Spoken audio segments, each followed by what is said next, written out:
Vice-Rector for Research, Innovation and Doctoral Studies at Universidad Politécnica de Madrid, and it is a pleasure for me to open this so interesting and necessary webinar that makes stronger the relation between UPM and ELL. As you may know, UPM is the largest Spanish technological university specialized in all areas of engineering and architecture. We have more 2,400 researchers that carries their activities into more than 200 research groups and 20 research centers and institutes. We also have 55 laboratories, and all of them are committed to transform the knowledge generated into innovation advances applied to the productive sectors, contributing to solve the challenges of the European citizens. This webinar is framed in our strategy to increase and promote the participation of our university in big science. During the last past year, UPM leads an initiative called UPM Big Science, focuses on positioning the university at the cutting edge in big science actions and making effort in the transfer of the knowledge generated through our research structure to society. We offer technological solutions to real-world problems, including those belonging to the big science organization. ILL is one of those main big science organizations related in this case to the neutron technologies. Considering the importance and impact of its activity and with the purpose of increasing and maintaining the ways of interaction with our universities, this event is focused on presenting the different opportunities and mechanisms to access and use the ELL, as well as the main project to which it is possible to contribute.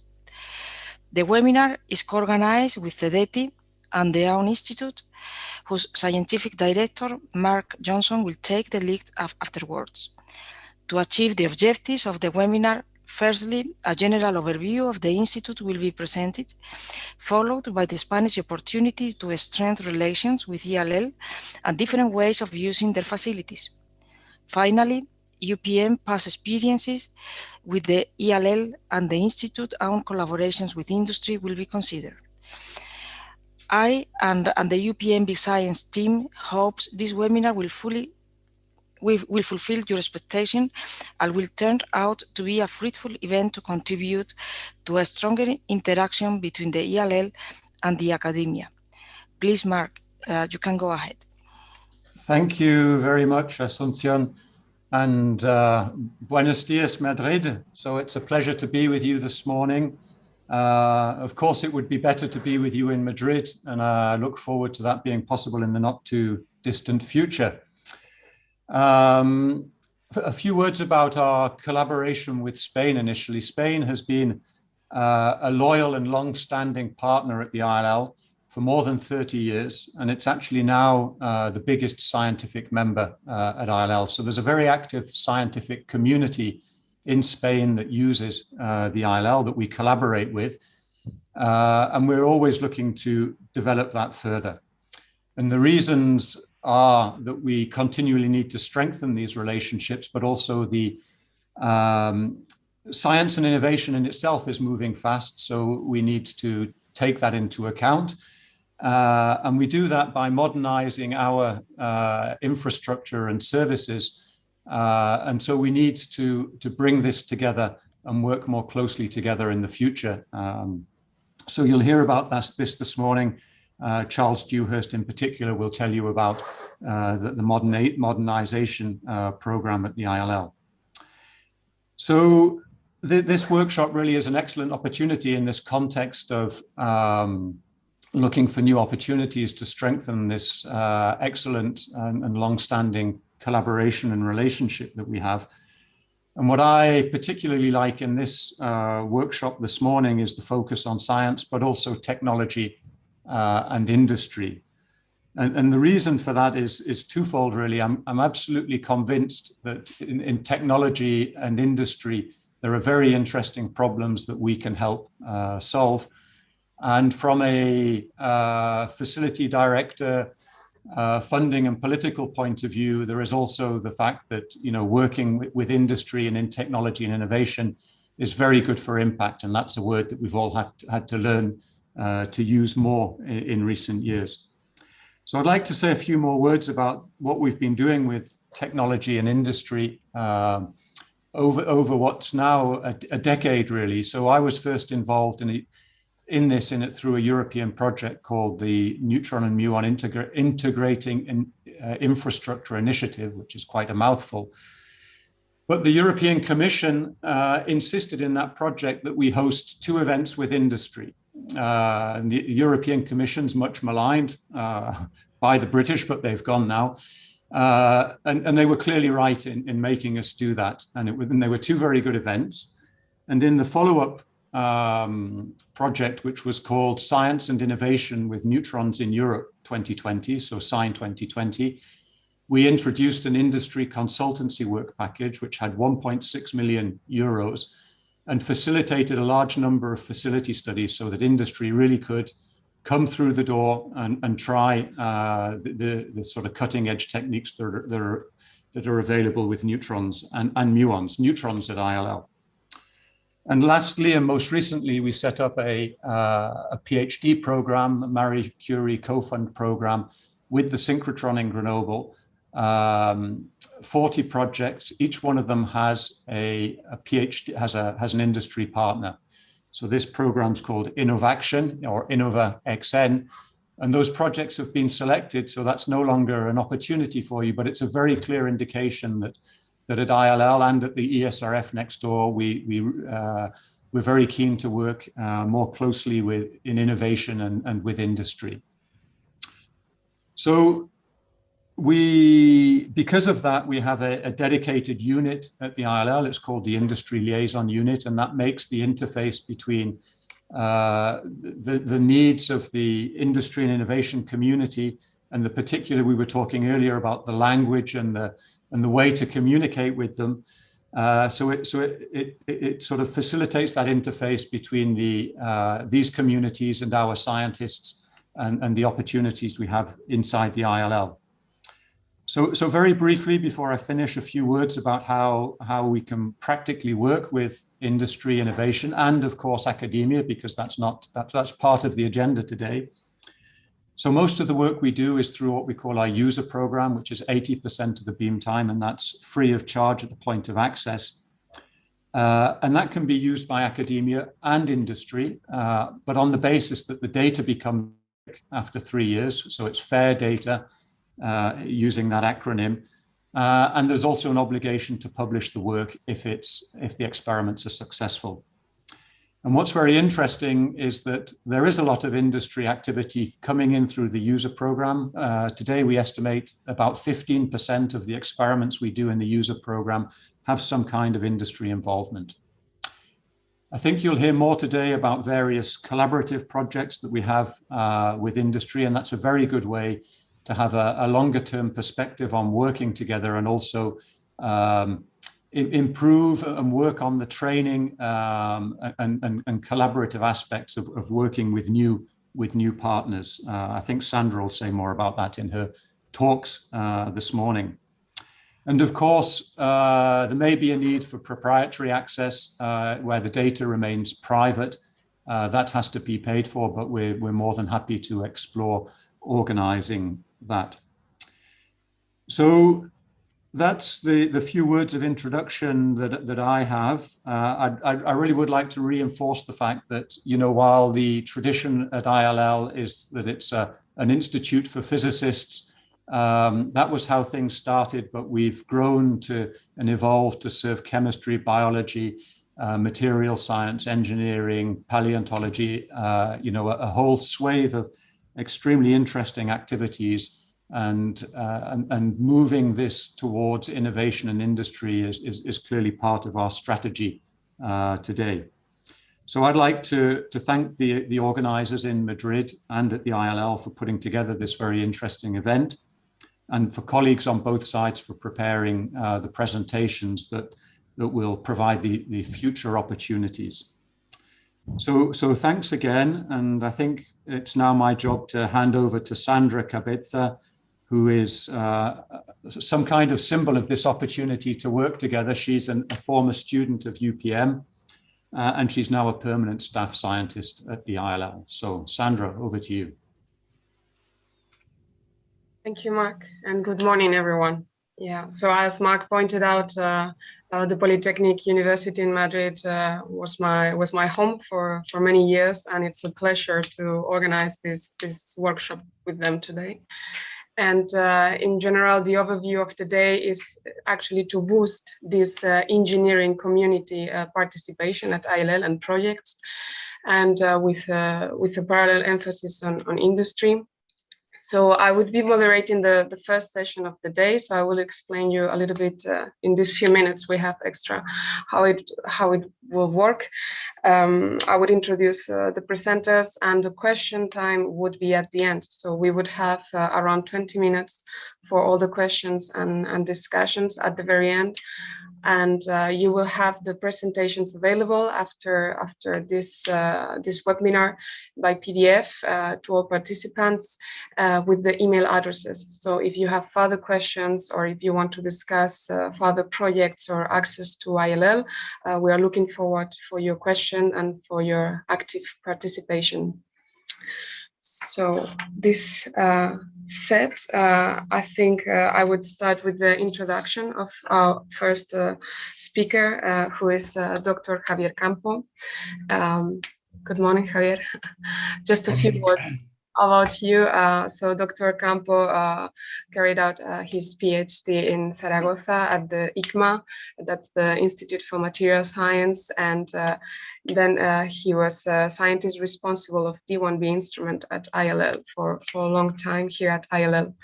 And then he went back to Spain, to ICMA, where he has been also director.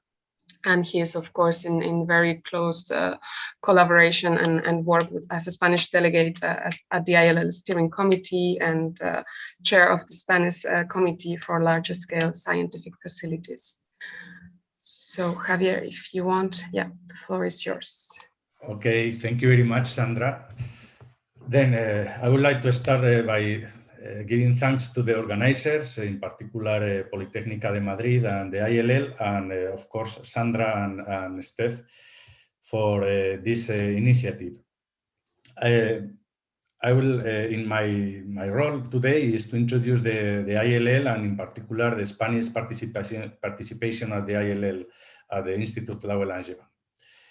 I'm here as a Spanish representative of the ILL steering committee, representing the Ministry of Science and Innovation.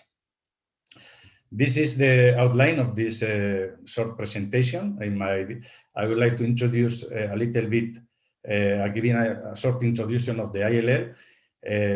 Then I will pass to describe the different the governing bodies and the committees of ILL, a general overview of the experimental and user program, in particular in the last year, because the main data of this presentation are coming from the last experimental report.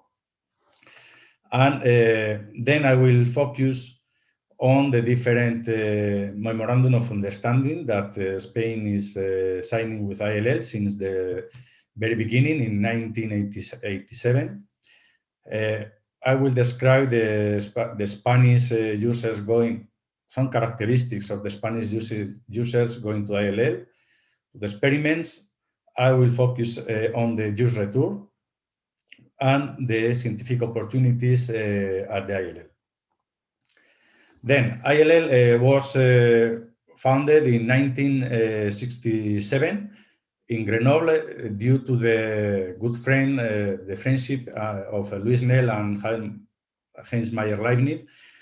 And years later, in 1971, the Institute, at the beginning only two main actors, France and Germany, were there. And in 1971, the Institute, the reactor becomes critical, and it was a service institute and dedicated to fundamental research for civilian use.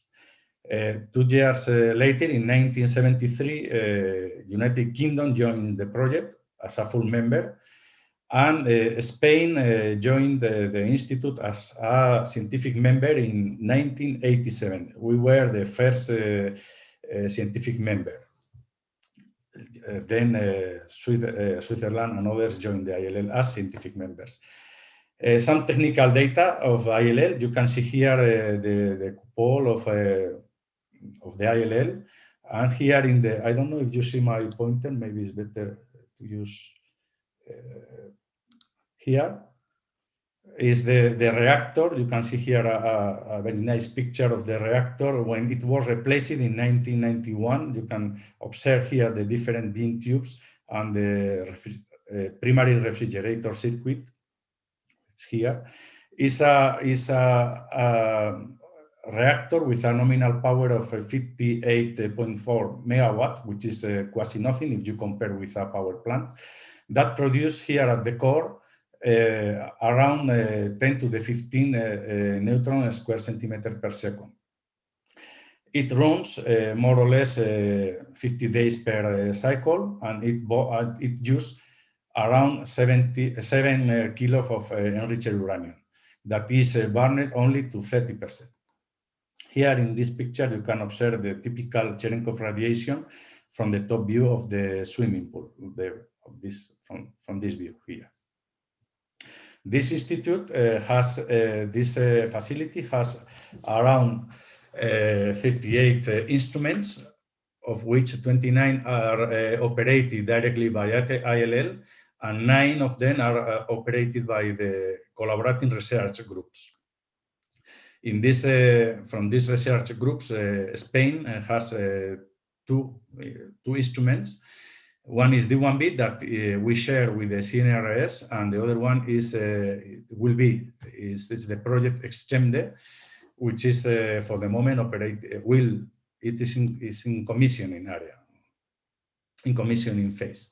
But there are other instruments. You can see here the instruments that are inside the reactor, and with these guides, neutron guides, ILL can have more instruments in the different guide holes, the principal main guide hole and the secondary one.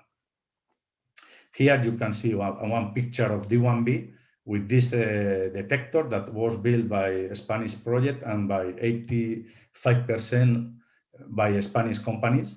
And this is the project of StreamD that hopefully will enter in operation next year, at the end of next year. That is also built mainly by the Spanish companies. Okay, ILL is running like a private company. The owners are France, in particular CNRS and COA, Germany, and the UK. These are the three main the owners.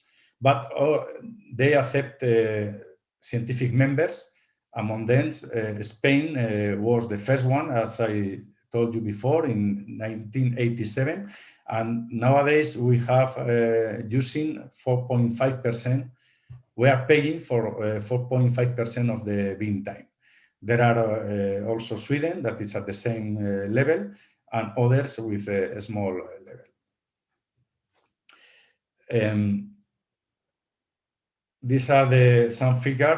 The budget, the annual budget of the ILL is 102 million euros. 67% of this money is coming from the three main, from the associate countries, and around 50% is coming from the small members countries. These are numbers. These figures are coming from the annual report, from the last annual report. The staff of ILL is around 543, and they are, ILL is publishing more than 500, close to 600 papers per year. Well, in fact, this corresponds to the last year, and they receive around 800 distinct visitors from from more than 30 countries in the last year also. Something about the governing bodies and committees. The main governing body is the steering committee that is they are meeting officially 2 times per year, and this steering committee is selecting the director Actually, the director is Helmut Schober, and there are 4 main divisions. Mark Johnson is the associate director and head of the Division of Science. Jack Gestan is the head of Division of Project and Techniques. Jerome Strad is the head of Division of Reactor Division, an associate French director. And Martin Walter is the director of the administrative division. And he's Paul Langan, who will substitute Helmut Schober in the next months. Then every division is divided in different groups. We can see, for example, science division is we can find the diffraction groups, which is headed by Maria Teresa Fernandez Diaz, who will present something here later. Sorry. There are large-scale structure, spectroscopy, nuclear physics, theory. These groups are related with the different group of instruments that are operated by different specialties. Okay. There are a division for projects and techniques, in which this division is in charge of the new instrumental project of ILL, from the mechanical part to the neutron optics, IT services, detectors, etc. There are also the division of the reactor, which is in charge of the operation of the reactor, and the division of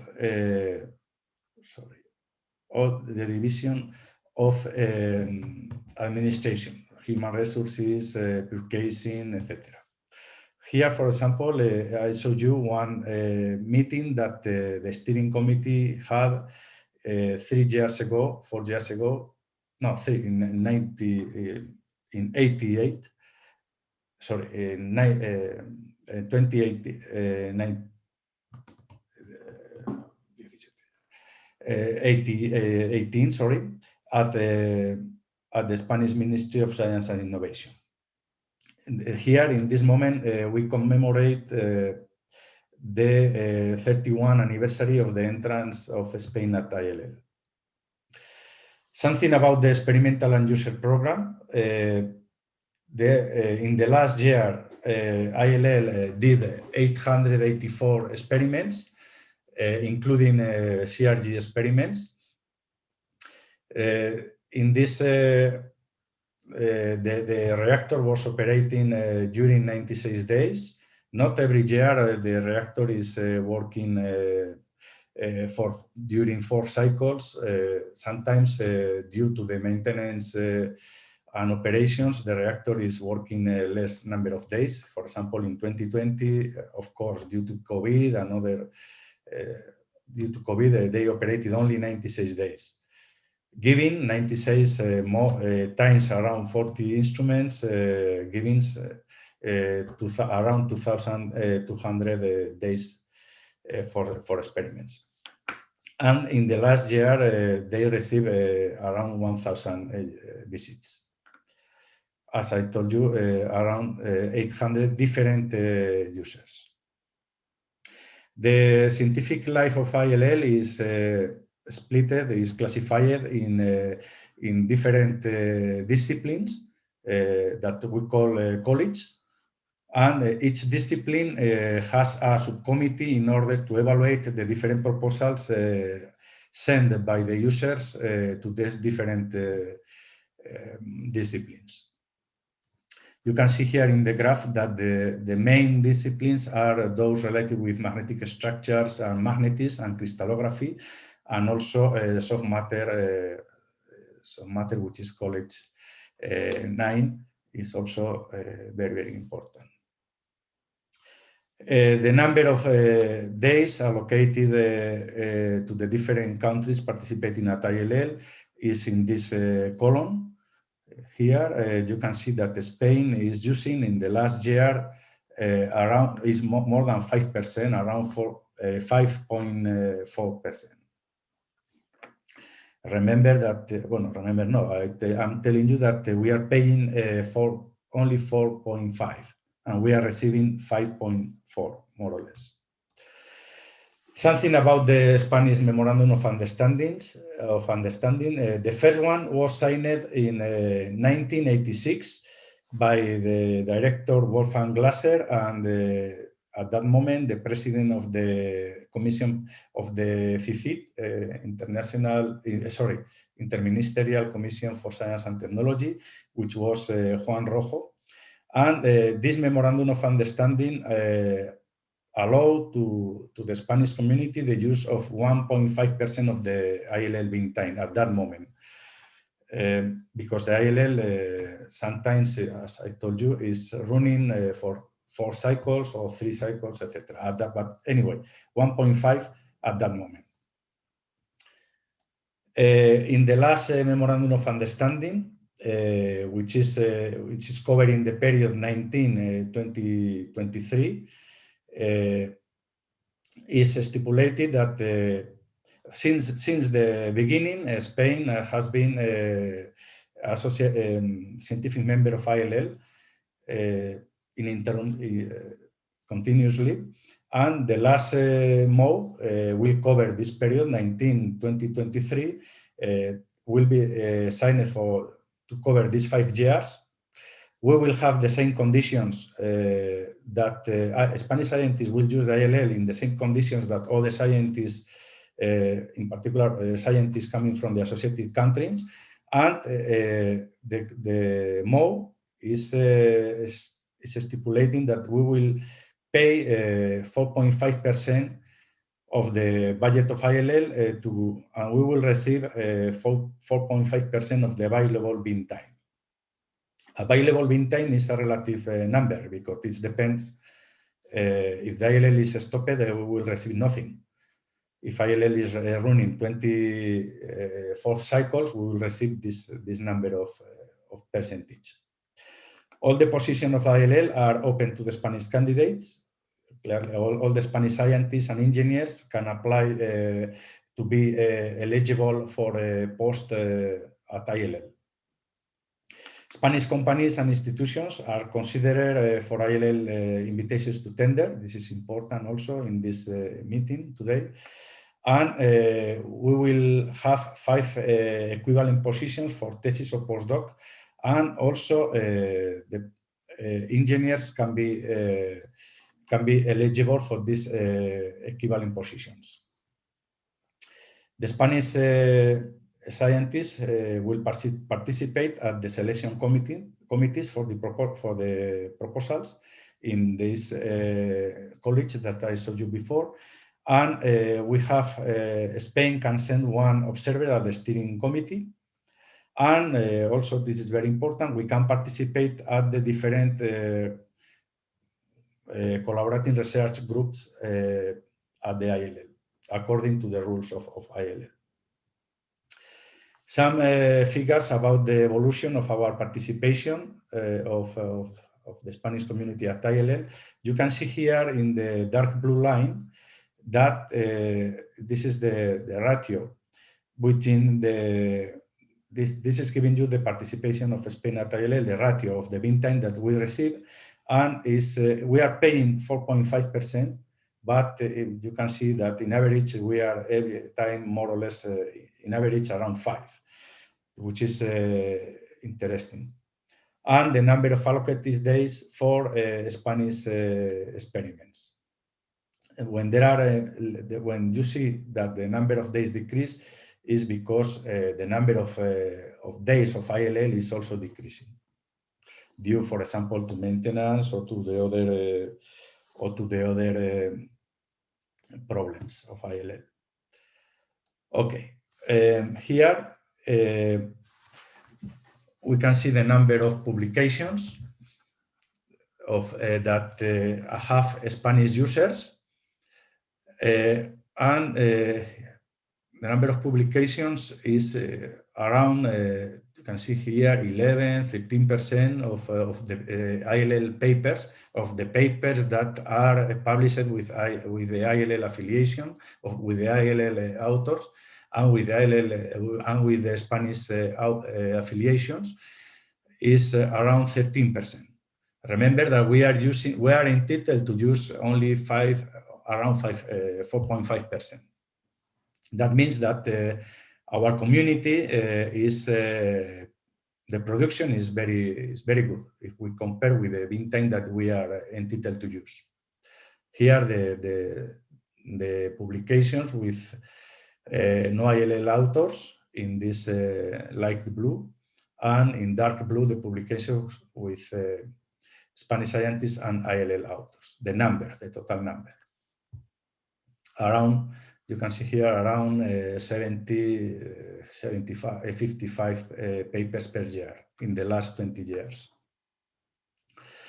If we consider what kind of experiments are doing the Spanish users at ILL, we can see that is the area of magnetism, which is represented by college 4 and 5B, and crystallography, the main areas where the Spanish scientists are applying to ILL. And then also there are a very good contribution in college 9, which is the area of soft matter, and college 6, liquids and gases. And this is averaged on the last 20 years. And these numbers represent the number of experiments, proposals in the last years. That means that we can understand that at the beginning, the Spanish community started by using by the crystallography and magnetic crystallography, magnetism, and then later came the biology and the liquids, soft matter, and other colleges like spectroscopy or biology, not so much. You can see here that there are still room for improvement. For example, there are not so much people, we can detect that in Spain there are not so much people doing geosciences that are coming to ILL to do neutron scattering experiments. And I consider also that in the biology area, we have still room for improve our participation there. Something about the geographical distribution of the Spanish community. We can see that in absolute numbers, Madrid is the big center with more than 200 scientists that are appearing in proposals at ILL, different scientists. Then Catalonia, and then Aragon, and also the northern area focalized in Bilbao, San Sebastián, and Santander, and Asturias in Oviedo. But the Spanish users are more or less distributed in all around Spain, also, but excluding these three communities: La Rioja, Castilla, León, and Extremadura. The number of individual Spanish users involved in experiments is decreasing.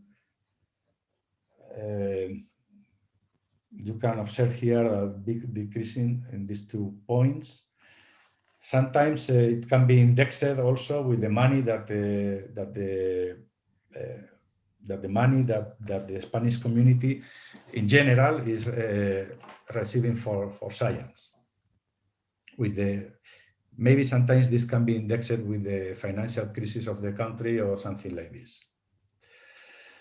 The Spanish staff at the ILL is growing.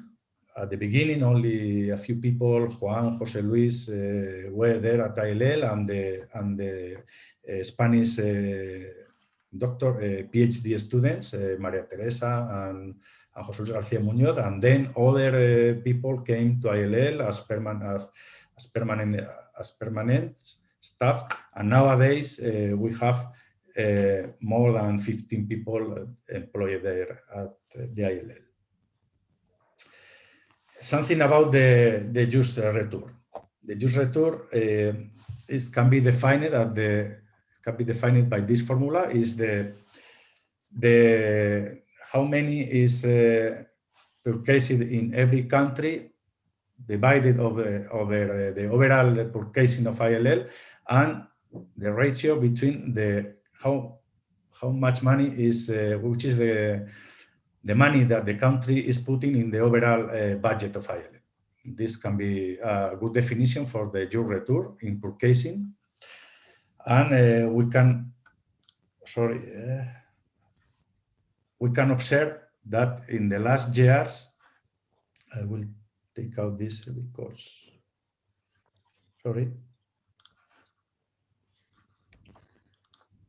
we can observe here that in the last year, the use return, in the last year, not every time the use return for all the countries except for France is not good.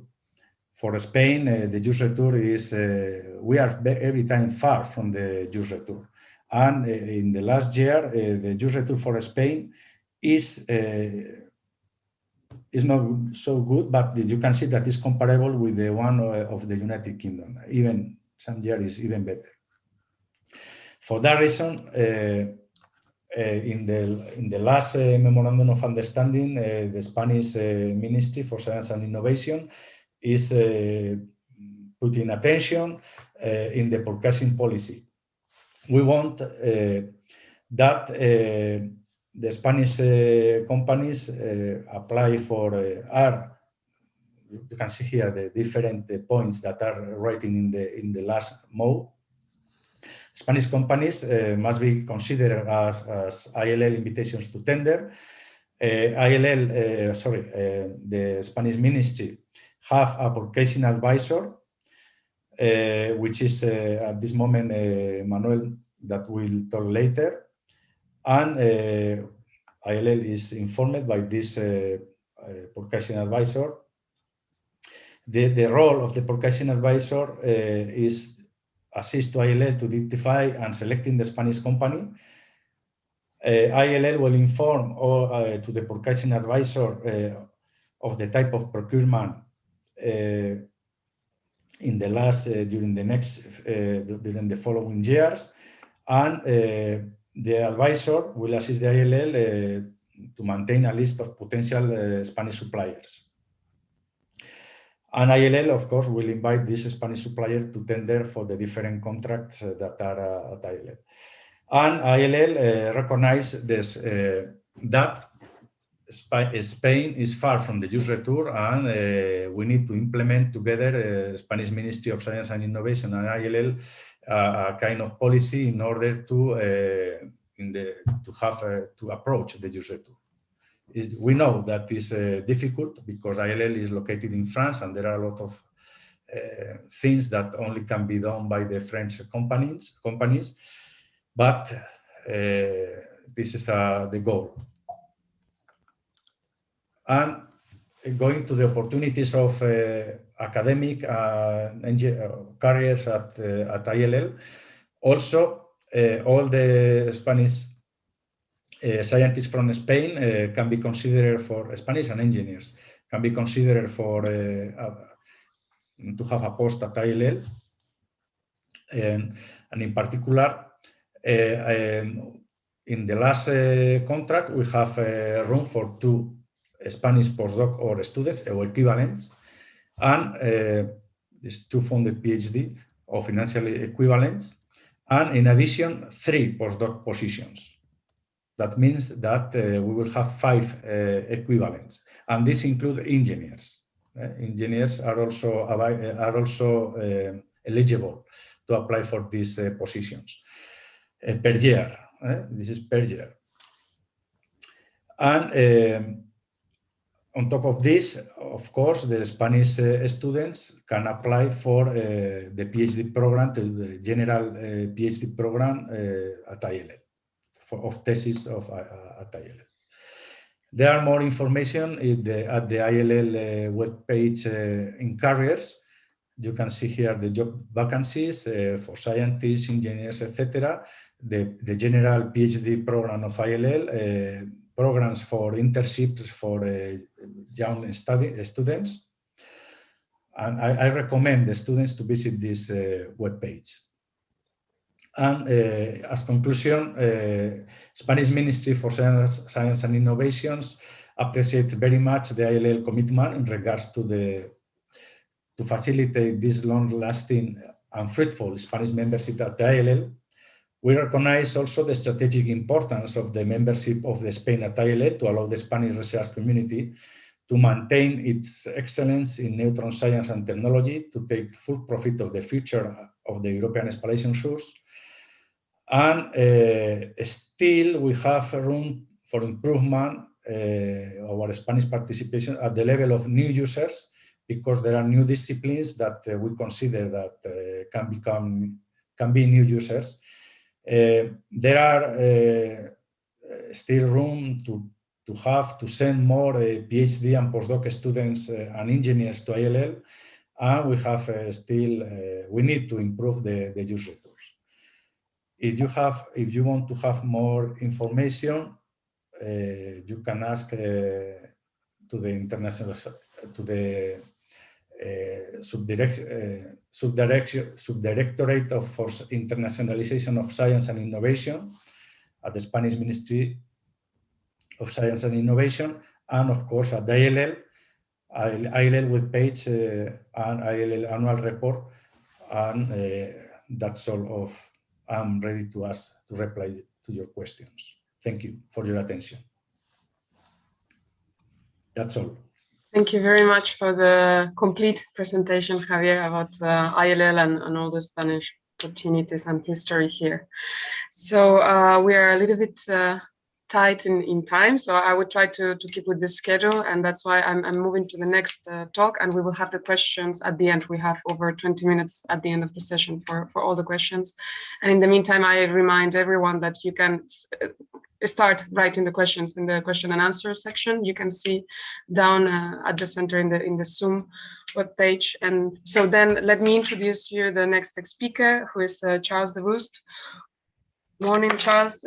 He's working as Scientific Assistant Director at ILL, and he's the responsible of the Endurance program, which is the program for the technical improvements and modernization of ILL instrument suite. He's a PhD from the University of Cambridge in the UK, and he joined the ILL in 1999 as instrument scientist. And his specialty, his background is in superconductors, magnetism. So thank you very much, Charles, to be here today, and please go ahead. Good morning, everybody. It's a pleasure to be back in Spain again, even if it's from the comfort of my own office. Thank you for the introduction there, Sandra. Just to recap, my name is Charles Dewhurst. I am a scientific assistant to the ILL directors with a specific responsibility of rolling out our Endurance program, which is the upgrade and renewal of our scientific instruments and infrastructure, which allow us to perform the highest quality science. So thank you, Javier, also for outlining a bit of history about the ILL, and the ILL becoming critical in 1971 is one of the milestones, which then allowed us to start to roll out our scientific program and the build of a number of scientific instruments, which is reaching now something like 40 scientific instruments in the Institute. Now, of course, many of those instruments that were built in the first wave back in the 1970s, they've been modernized, they've been replaced, and this is a continuous program that we've had more or less through the entire history of the ILL to update our instruments with to address the scientific needs and to make the best of the available technologies. And so Endurance is the current phase of this renewal of our instrument infrastructure and technologies. So let me just allow a pointer on the screen.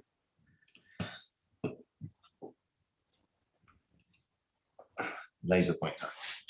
Okay, so the Endurance program is a program running now since 2016, and will run up into 2024, and has been divided into two phases: Endurance 1 and Endurance 2.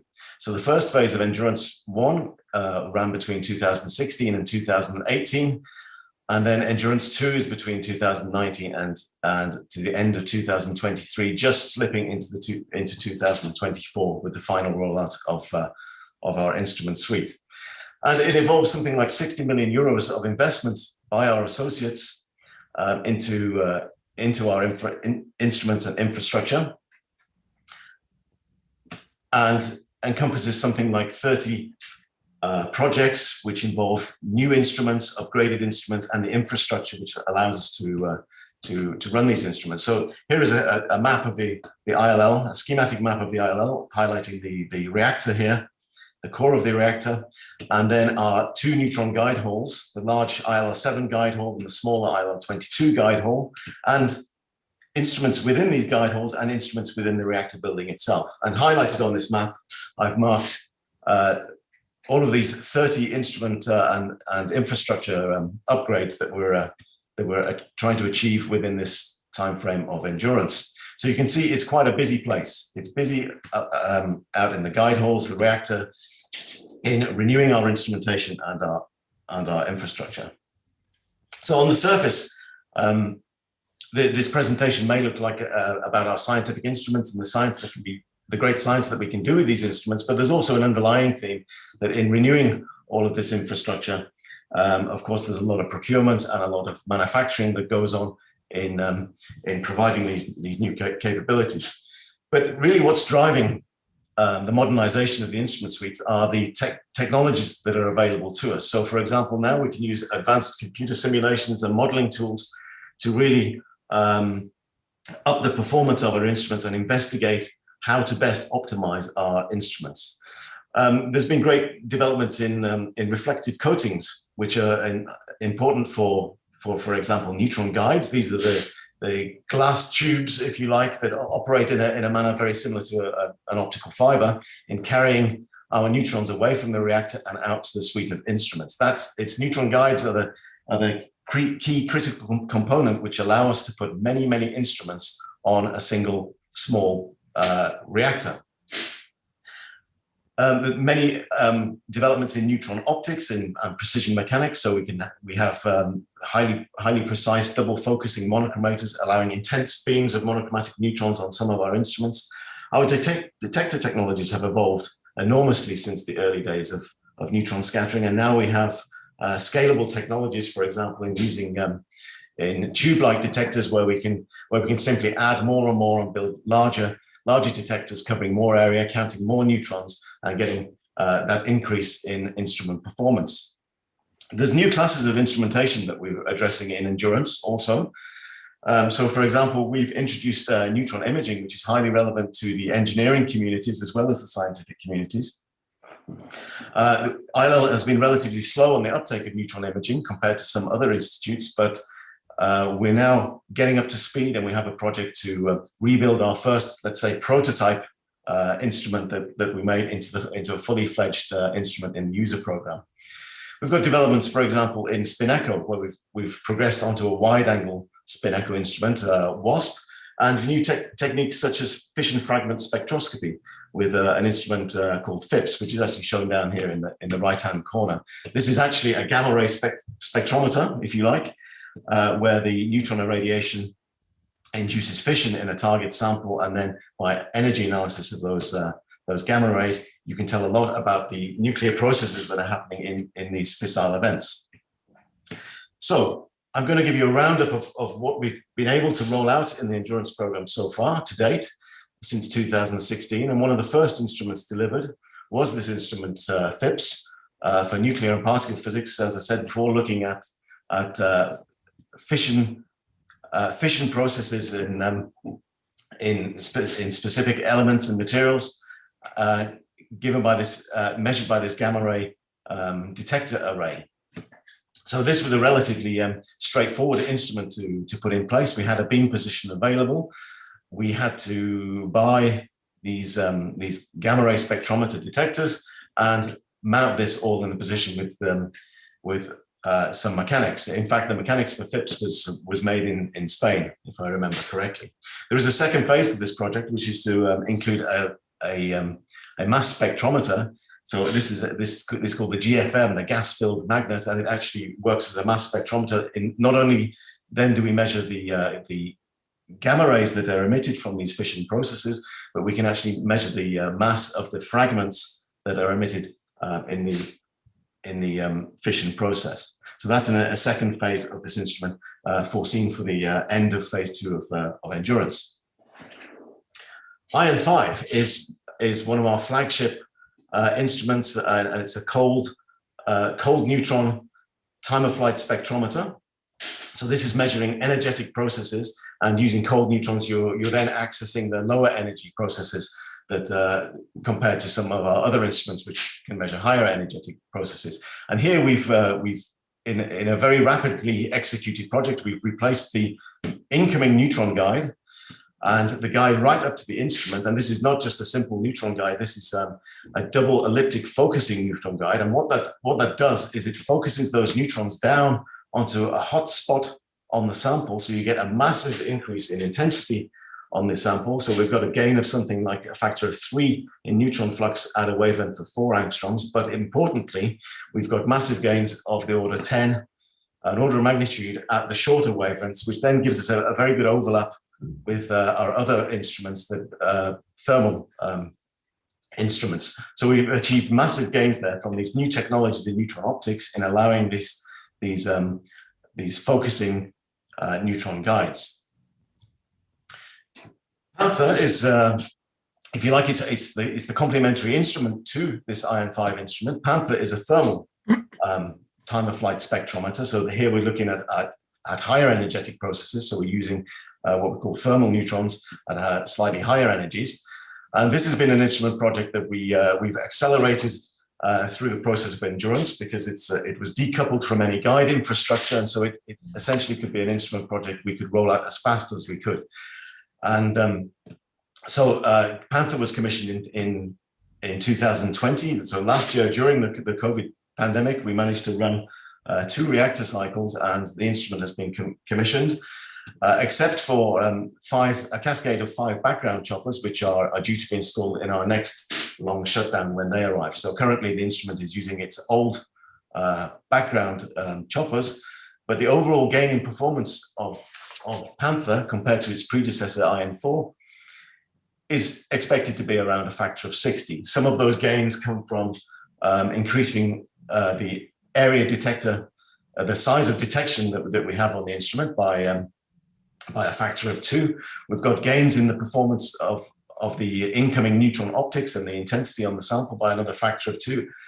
And we expect about an order of magnitude gain in the background shielding of this instrument. So just to show, so you can see a picture of the instrument here, all encased in this wall, which is fire protection due to the 30 tons of polyethylene shielding, which is the white shielding material that we see around the instrument, which is giving this extra background protection. So just some data, recent data from the instrument, and a comparison with its predecessor. So this is an example of a classical spin liquid system. And if we just look directly at the data, what you see in the Panther data is you see features that were very difficult to resolve in the old Ion 4 instrument. And you see that the pixelation of the data, so the granularity and the resolution of the data that we have is much improved. So this is all good news. There's another example of data from Panther on some C60, some buckyballs filled with helium-3, where they're looking for quantum transitions in the heliums captured within these C60 molecules. Now here, I'm actually not pointing out necessarily the science so much, but this image here is showing the data analysis of data from the new Panther instrument, because of course, as we roll out new instrumentation with larger detectors, we need an improved suite of data analysis software. So one of the approaches in endurance is also is a stimulus in data analysis. So we have joined the international MANTID data reduction and analysis initiative shared between the SNS, ISIS, and the ESS. And we're making great developments in our data processing for our instruments, as well as the actual instruments themselves. We've made improvements to our D3 diffractometer. This is a hot neutron, so this is not thermal neutrons. These are neutrons at even higher energies. And traditionally, this is an instrument that would have been used with polarization and analysis of the neutron beam to elucidate magnetic structures in crystalline samples. Now, the polarization and analysis aspect of this instrument actually also allows it to be a very useful tool in investigating the behavior of hydrogenated liquids. So liquids with hydrogen in there, where you get a lot of incoherent neutron scattering. And the polarization allows you to separate out that unwanted incoherent signal from the coherent signal, which is telling you about the structure of these liquids. So they realized that they could effectively use this instrument to do that, but it was inefficient with its single detector counting nature. So we've now improved the instrument by adding a larger area multi-detector, which has got the required efficiency for these hot neutrons, and we've made great improvements to the polarization capabilities of the instrument. So this is an instrument that was also commissioned last year. DALI is an anagram of the original instrument that we have for this purpose of protein crystallography. So we have the first instrument called LADI, the second instrument is called DALI. And DALI is, as I said, it's a protein crystallography instrument. It's a type of Laue diffractometer used for the determination of structures of macromolecular materials. So I'm talking here about proteins, viruses, and biological complexes such as that. Now, again, we had, in this case, with the decommissioning of the old Iron 11 instrument, we had a beam position available that we needed to make some small modifications to the guide. And we had a spare instrument available, if you like. So this is actually a recycling of an instrument called Vivaldi, which used to be on a thermal guide, looking at crystalline structural hard matter materials. And we've repurposed this instrument, putting it on a cold beamline as a second protein crystallography station. So the first data from this instrument started to come out in the second cycle of last year. So this is in September last year, after installation during the summer of 2020 through the COVID pandemic that we're still in, of course. But what you can do with an instrument like DALI and LADI is, in particular, you look at the structure of these biological macromolecules, but in particular, you have a lot of information about where the hydrogens are in these samples. And of course, in biological materials, it's hydrogen is responsible for a lot of the functionality of these molecules. So in installing this instrument, we actually, again, made use of some newer technologies, and we've managed to get a gain in intensity on the instrument of a factor of 3 compared to its predecessor, LADI, by using a velocity selector instead of a bandpass filter. And this instrument has now entered full user operation in the ILL suite. So as you can see, we've been quite successful in these years in rolling out a number of our instrument projects. Two very recent instrument projects to come online to our users in the first cycle of this year are additional detectors on 2 of the small angle scattering instruments, D22, shown here on the left, and D11, shown here on the right. So on D22, we have added a second detector at the front of the tank, and this allows a much wider angular coverage of where we're detecting our neutrons, and so therefore we're measuring a much broader range in Q space, and so that means of size characteristics of the samples that we're investigating. And on the D11 instrument, we've replaced an aging old detector with this new scalable technology and been able to essentially fill all the space available within its detector tank with detectors. So again, increasing the surface detector area of the detector and the range that the instrument can measure in one go.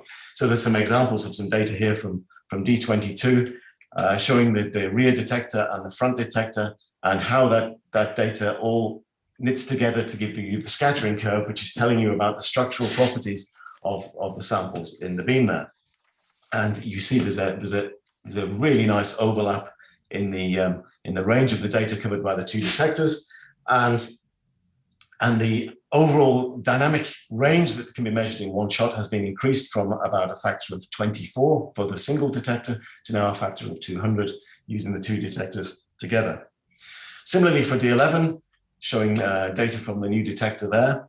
It's working quite nicely. Some mechanical problems on the detector trolley which moves it up and down, but those are in the process of being fixed right now. But this detector only came online for the users in the middle of the last cycle in about February. So I'm going to skip forward because I see that Sandra has appeared again So as you can see, we're rolling out a large number of instrument projects, and we've successfully rolled out and commissioned instruments. But most of these, in fact, all of these are essentially independent instrument projects, and independent meaning independent of our guide neutron delivery infrastructure. So if we look back at our map of the ILL, we've rolled out a lot of these independent projects here, and as well as stimulus in data analysis and in sample environments. So if I put little ticks on what we've managed to complete or nearly completed, you can see that we've achieved quite a lot. But there's also crosses here, and these in particular are highlighting the H24 suite of instruments, so the new H24 neutron guide and its associated suite of instruments, and the H15 neutron guide and its associated suite of instruments. Now, there's a good reason for this, and that is that in order to build these new instruments, we have to make a significant investment and a significant work in building new high-performance neutron guides. So the existing neutron guides, H15 and H24, so H15 is this blue one, H24 is this red one, indicating cold and thermal neutron guides. These are the original neutron guides that were installed back in 1972. So these are really out of date. They are single neutron guides and only provide a single branch of neutrons. And then the instruments currently on those guides are in series, which means that subsequent instruments down the chain of the guide suffer from decreased flux and optics that is not optimized. So what we're doing in these guide replacements is we're replacing these guides with new high performance neutron guides that branch out into multiple branches and then provide dedicated end of guide optics to the instruments involved. But this is a lot of infrastructure work and a huge task coming up for our long shutdown due to begin in October this year and will last for about 14 months. What we have to do there is we have to replace this H1H2 beam tube. So this is the largest beam tube that penetrates into the core of the reactor itself. And inside that beam tube, we have what's called a plateau with all of the neutron guides which fan out into the ILL7 guide hole. So on the top, you've got the cold neutron guides, and on the bottom, you've got the thermal neutron guides. We are modifying the takeout of these guides to allow to take out a larger number of neutrons, a greater volume of phase space, as we call it, which can then be split up into these multiple branch guides. But this is really heavy work, and this is what we're approaching now in our long shutdown. So once we've replaced these in-pile neutron guides, then we can build these H24 and H15 neutron guides and provide neutrons to this fully modernized suite of instruments. So the H24 guide provides neutrons to the D10 diffractometer, the iron 13 CRG backscattering diffractometer, and Extreme D, which is the Spanish powder diffraction instrument. And in fact, Extreme D is the flagship instrument on this H24 neutron guide. So we have fully optimized H24 for Extreme D, as well as the other instruments. And then the H15 guide, we are rebuilding our diffuse scattering diffractometer D7.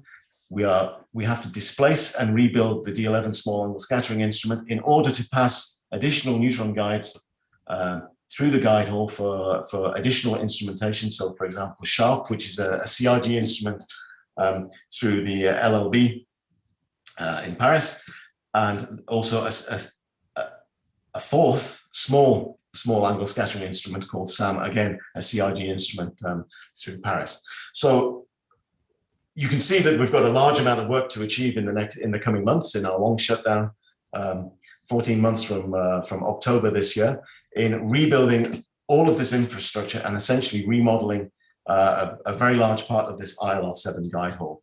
So with that, I'll leave you with the summary slide of what we're trying to achieve in Endurance. And I hope that I've shown that we've managed to achieve a lot of these projects already, but the lion's share of these projects involves the infrastructures of these neutron guides and the instruments around it. And we're going to make great headway into that in the coming months. And in fact, we aim to have completed H24 and instruments and a large part of H15 in about 2 years from now.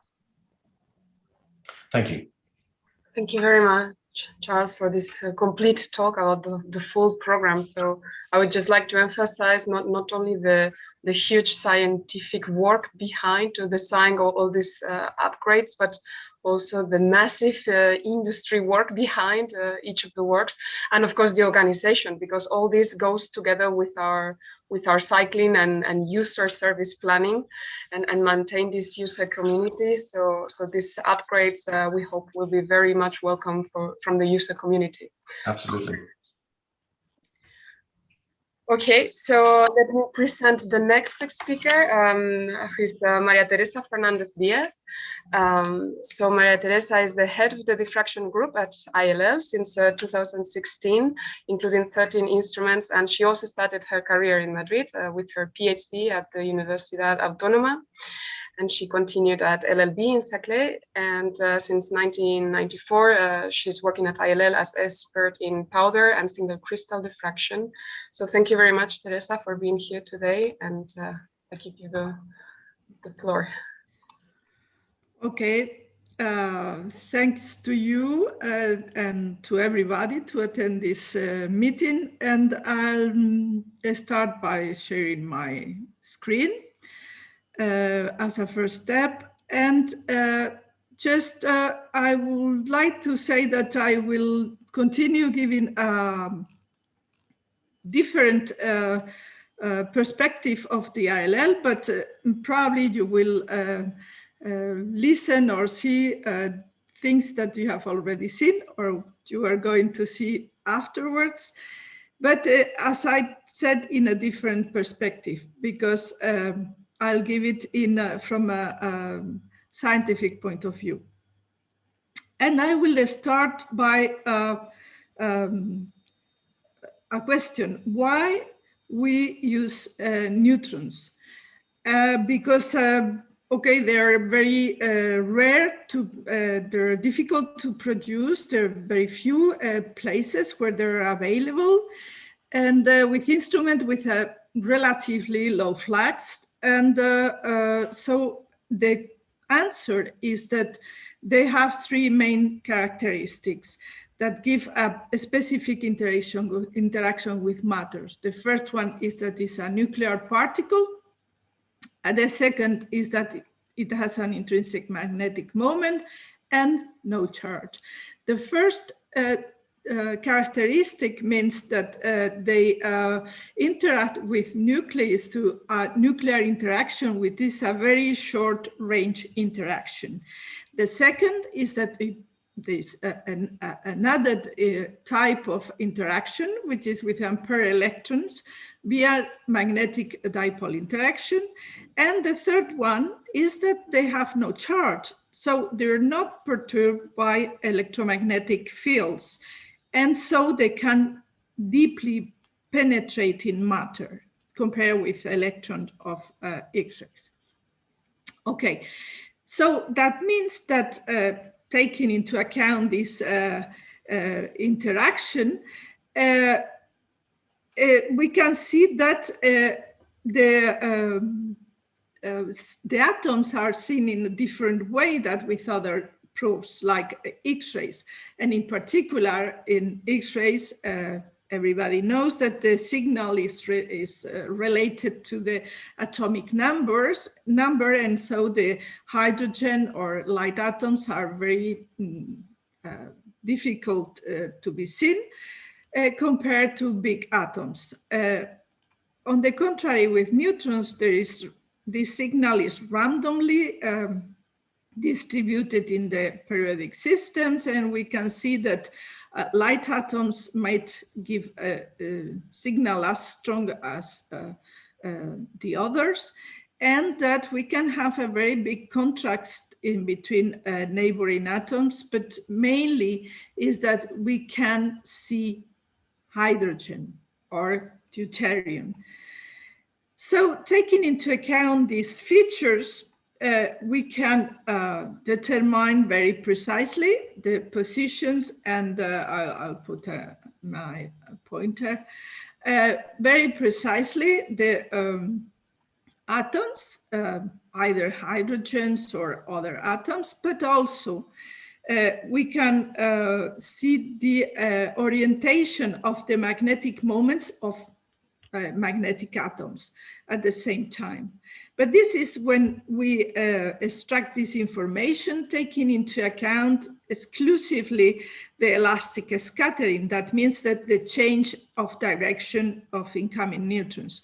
But we can also consider that in these interactions, they may imply an energy exchange between the atoms and the neutrons.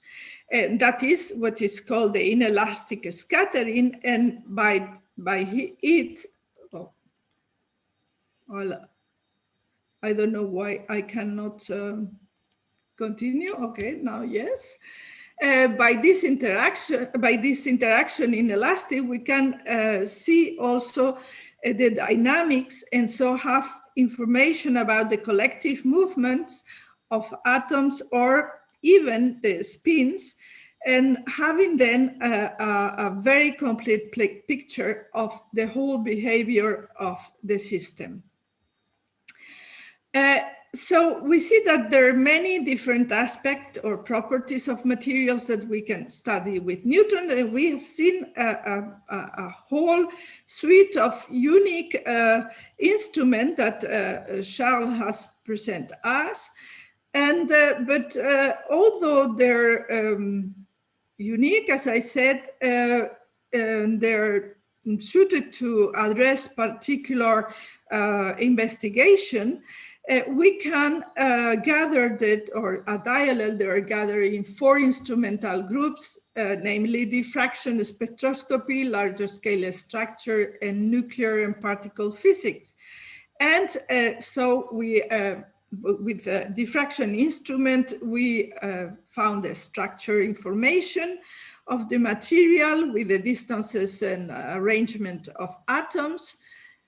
With a spectroscopy instrument, we can see what atoms are doing by measuring, for example, molecular vibration or quantum excitations.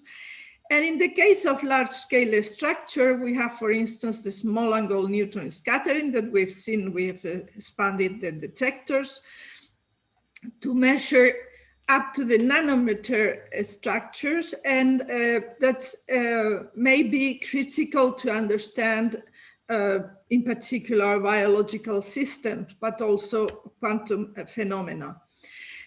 Finally, the nuclear and particle physics, they focus on the study of fundamental properties of neutrons or other nuclear physics. So I mean, it's very simple, but now that we've seen the instrument, I would like to show how an experiment take place. And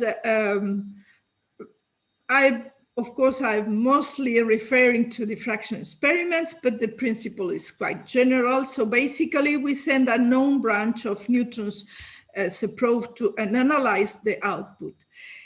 So we start by the neutrons produced by the reactor, but they have a wide distribution of energies, as we've heard. So we start by selecting a specific energy. So we want to know how are the neutrons we're sending to our sample. And for this, we used a crystal called monochromator. We can also use other technologies like choppers or selectors, but okay, in this case it's a monochromator, a double focusing monochromator. And so neutrons arriving with many different energies are diffracted, and there are only those fulfilling a Bragg law that are scattered in a specific angle, and so they're guided to a sample. In this case, they put in a cryostat, it's a powder sample, and doing a powder diffraction experiment. And so the result is a series of cones of diffracted neutrons that are measured with a detector. And the analysis of these signals gives us information about the structure or magnetic order of the samples. And we've seen at the beginning that this sample was in a cryostat. And of course, to change the to change the applied of the external application of parameters applied to the sample, we disposed of a number of environment devices. It's not exhaustive, but they're furnaces, cryostats, cryomagnets, dilution inserts for very low temperatures. We have also pressure cells, humidity chambers, and even specific zero-fill devices. But just to say that when it is needed for the a specific experiment, we can develop an adapted environment. Mainly taking into account that we have to recall that the fact that neutrons have no charge and they're little perturbation, that means and high penetration, that makes that the use of heavy environmental tools are rather easy. Okay, we have other support laboratories and infrastructures, and I would like to point out in particular the deuteration laboratories for creating contrast to soft matter, or to being able to study more easily biological samples. But we have also other complementary techniques present in the laboratories for structural biology or soft condensed matter. We have as well microscopes or X-rays diffractometers, and not less, we made a software effort to provide smart tools for data analysis, and that's again we can adapt to the specific problem to be studied. I would like also to enlighten about our training activities at different levels through specific dedicated workshops, but also with regular schools, like the 3 shown here just before the pandemic stopped. And that's our general undergraduate schools or general PhD and postdoc schools, or a specific the full prof training school that it's every year. Okay, now in the rest of the time I have, I would like to present some examples of the type of experiment we do, and usually choose a sample related to magnetic ordering as one of the main contribution of neutron diffraction, and also a very relevant area of our technological work, because just in a car there are a very important number of permanent magnets in many sections of the car, but a strong permanent magnet can be very useful also at the end of the life of those cars. And of course, in many other aspects of dedicated equipment in our technological society. But this time, I've chosen examples from another up-to-date issue, which is the energy challenge. As you know, everybody knows, the prevision of world energy consumption show a net increase while the energy resources are diminishing, and we can try to contribute to the solution quest in different related fields, like the one shown here, because the relevant properties of many of these materials are related to the behavior of light atoms. And if we consider the widespread lithium-ion batteries, we know that their working principle consists of the exchange of lithium between the 2 electrodes, generating an electric current. But in these processes, important changes take place in the cathode material, and their performance of the device are related to this modification taking place. And this has been studied in prototype cells in operando conditions, and where we could study the diffraction patterns of the components, and study in detail the different transformation taking place by Rietveld refinement, finding out that the name materials that show a capacity fading was due to the appearance of two phase transitions that hopefully, with the change of lithium and manganese stoichiometry, we can modify until fading out this transition that, wipe out this transition. That means that these new materials show smaller capacity, but with a smoother operation. In this type of research, we focus also in finding new interesting materials, like in this case, which is a promising candidate for solid electrolyte. And it was observed that there was a significantly higher ionic conductivity depending on the preparation techniques. And in particular, they were higher when synthesized with mechanochemically synthesis. By studying the two different prepared materials, we've seen that they have a different relative distribution of yttrium and chlorine in the different positions, and this imply a change in the direction and amplitude of the movement of lithium. So explaining the difference of the transport properties dependent on the synthesis procedure. So that means that we can give some answer also to industrial processes.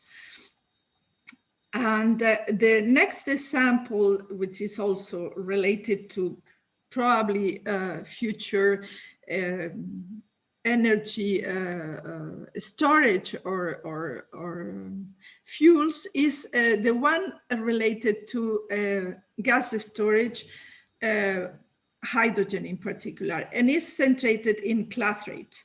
Clathrates are ice-like solids in which gas molecules or atoms are trapped inside the cages of a crystalline framework of hydrogen-bonded water molecules. And they are naturally present in large quantities on deep ocean floor and in permafrost. They can block pipelines. But they also may imply environmental pollution. But we can use this also to gas storage, and in particular, they might absorb a big quantity of hydrogen, but we see that their storage is hindered by the slow diffusion rate of hydrogen inside the skeleton. So by studying this way of diffusion inside, we can give some hints about which are the best type of clathrates to be used for this storage. Okay, I had some other examples about the fuel cell, but I won't go through, just to say that their neutrons can speak about not only the dynamic of some of these elements, but also the details of the hydrogen there that might be relevant for their properties. And I would like to dedicate the last minute to show the process of the main part of the instrument taking place, although we've seen that there might be other ways to access to the neutron time at ILL, but in particular is through the proposal system. And for this, you have to start by contact one of us if you want to prepare a proposal a project. Once this proposal project is submitted, that can be done twice a year, it's seen by an internal technical review to see and to profile the characteristic of the instrumental setup. After, it's judged by an external panel about the scientific interest. And once it's accepted, all the experimental is taken, all the necessary aspect of the experimental setup is taken care by the ILL, although we can help you for the data treatment and interpretation to give right to a publication. Of course, all those things can be through a PhD or postdoc collaboration. And just as I am the president now of the Spanish Society, we've seen that the users in Spain are rather well distributed all around Spain. And to say that our society started in 2002, and we have regular meetings. The last one was in Santander in 2018, and we couldn't have just remotely in 2020 our meeting, and we hope to have a new one in 2022 to commemorate the 20th anniversary. And just now to say to all of you, thank you for your attention. Thank you very much, Teresa, for the complete and scientific overview of possibilities at ILL. And yeah, looking forward to our meeting of the full Spanish Society next year, since COVID inhibited us for the last one. So I'm asking everyone to start posting the questions so I can organize for the end of the meeting for all the question and answers. So then let me present our next speaker. So now we are drifting towards this industrial use and tendering positions at ILL with Manuel Moreno Ballesteros from CDTI. And so Manuel, he's the responsible and manages the international projects in high energy facilities. And he's the Spanish delegate of the financial committees at CERN, ESRF, and also is the responsible industrial liaison officer at the ILL and ESS. So welcome, Manuel, and thank you very much for being with us today and presenting us these opportunities. Okay, thank you, Sandra. Good morning, everyone. I'm a Spanish industrial liaison officer for ILL and other scientific facilities like CERN, for example, or ESS. Work in CDTI, and in this moment, I would like to thank ILL and Universidad Politécnica de Madrid for organizing this interesting event. Okay, today I would like to present the following agenda: role of CDTI and science facilities, industrial return, catalog of Spanish capacity in large scientific facilities, Design Business Forum 2022, and CDTI financial instruments. Okay, the CDTI is a public business entity. We don't see your presentation, Manuel. Can you try to maybe escape full screen and then start sharing again? Oh, okay, screen. It's okay for the agenda, but then I think we need this backup. It's okay? I can't see anything. Have you clicked on a share screen, the green button at the bottom? You should have the rights. Okay, one moment.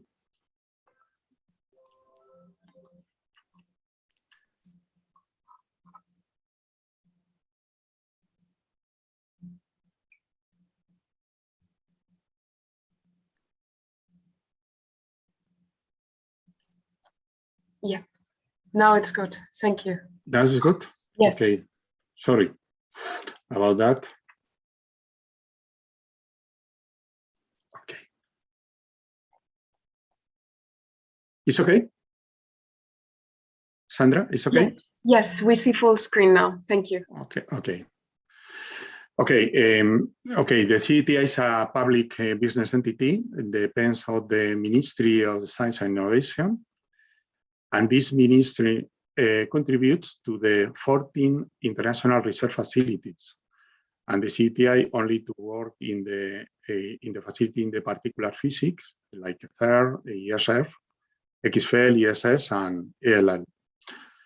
And in fusion, we are in interorganization, fusion for energy, and astronomy in ISO and SCAN. No? Our main objective is to increase the industrial return on technology in this international research, in which Spain contribute as the member country. Okay, our main activities in the science industry sector are promote to business opportunities between Spanish companies and international research facilities, and we distribute the technical information about the tenders of these facilities. Also, because the CDTI is an agency, financial agency, is support to research and development projects with the potential for the future tenders, and support to the technology transfer between companies and research facilities. Industrial return. In this graph about the accumulated industrial return, we can see this is increase. This is for the astronomy, particular physics and fusion, and to increase every year. No? In the last, we have obtained nearly the 1,500 millions of euros in the last 60 years. More or less, the average is in the last years is 100 millions of the average. No? Also, the discounting, this amount comes from the high-tech contracts, and we can highlight some areas such as cryogenic and vacuum technology, radio frequency and security and control, and large mechanical structures, and magnets and so on. Okay, about the catalog. We have published a new version of the catalog for the Spanish capacity in the large scientific facilities, which cover the activities of about the 85 companies that work in particular physics and fusion and astronomy, and national research are working in this matter, such as CIEMAT, IES Bilbao, ALBA, Instituto de Astrofísica de Canarias, and Instituto de Física de Andalucía. Also, in this catalog include a matrix with the key technologies of each of the Spanish company. Okay, you can access in the electronic version in this website, CDTI website. Okay. Business forum. As you know, we are organizing the BSBF together with B-Science facility, and the ILL is member of the international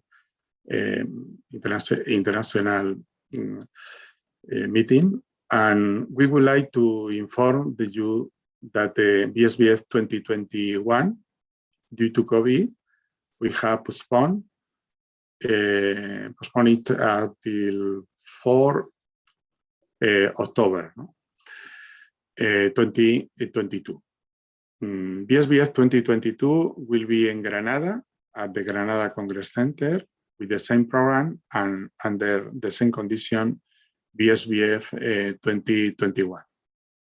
You have more information in this website, it's BSBF 2020. No? This is have a lot of information about that. In this context of the BSBF, we have edited the procurement handbook, the large scientific facilities. We think this information is very useful to know the different procurement rules of this facility. For example, ILL is to write in this book. Okay. CDTI financial instruments.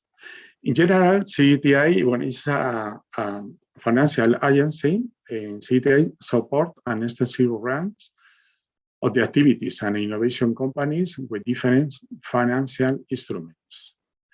These financial instruments depend on the status of the company, or the type of the project, on the design of the market. No?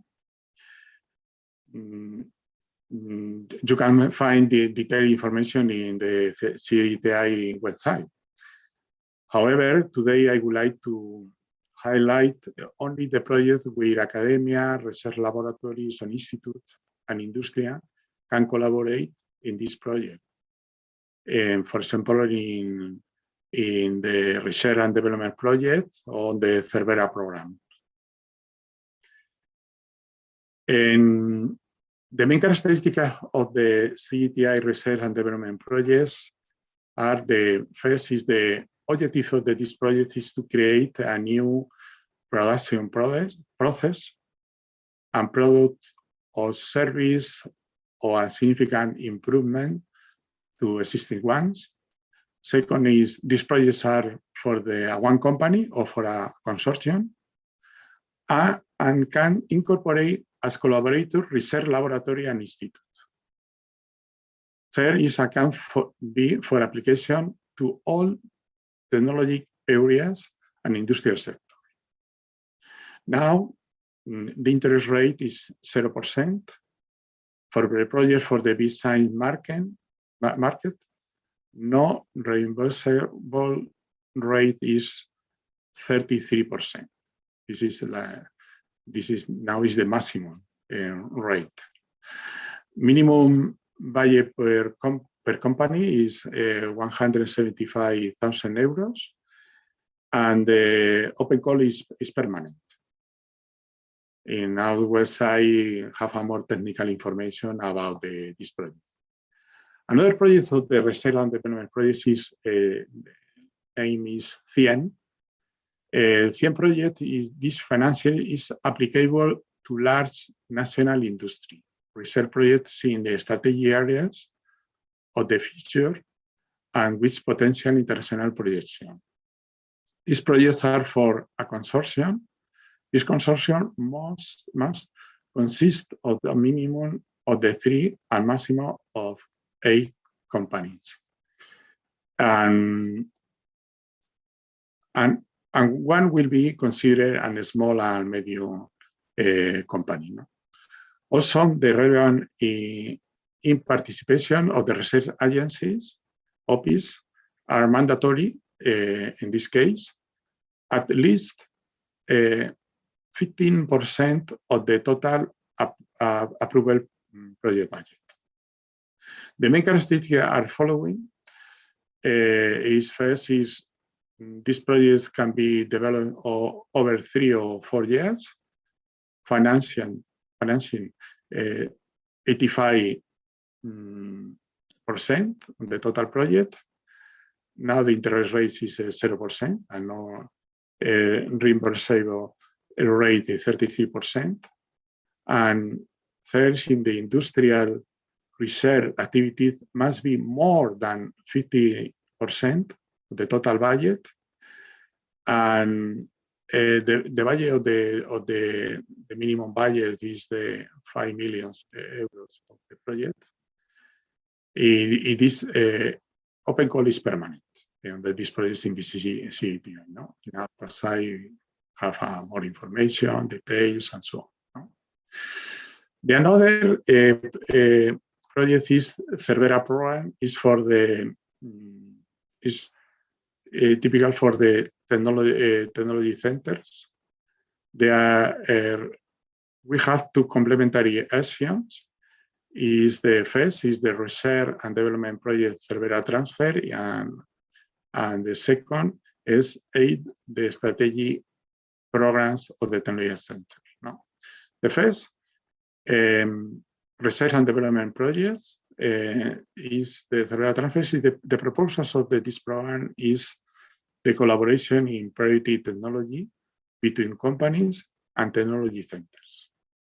The main characteristics are in financial 85% of the project and interest rate 0% and non-reimbursable rate is 33%, the maximum. Okay, the second is encourage cooperation between small and medium enterprise companies and technology centers. Minimum is 10%. It's permanent open call. No? This is now it's open. No?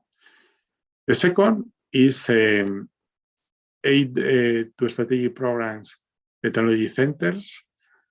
The proposal of this program is to enhance the technology center that develop applied research in Spain. There is usually one call per year. The last call is in February in this year, I think. In our website, you have more information about the Cervera program for the technology center and so on. Thank you very much for your attention. Okay, Sandra, thank you. Thank you very much, Manuel, for this nice overview. I think we can now start the question and answering time. And I think actually the first question was related to this possibility of tender process in ILL, what companies need to fulfill inside the EU and for ILL, and what is the added value to include a right covered by the EU in the Spain ILL contract by José Luis Martínez. So do you have a... Maybe I can say something about this question. Mm-hmm. I don't know about the EU laws, how they are applied for the case where in which ILL is a private company, but for us it was positive to put in the MOU how ILL and the Spanish companies can be coordinated through the ILL, through the industrial liaison officer. This was a positive thing.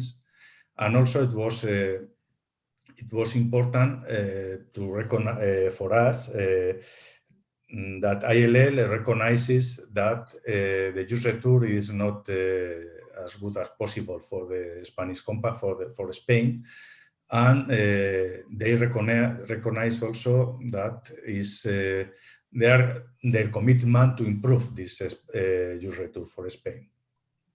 At the end of the day, we recognize also that it's not easy. It's not an easy task, but ILL needed to take this in mind and to advance, to improve this use retour.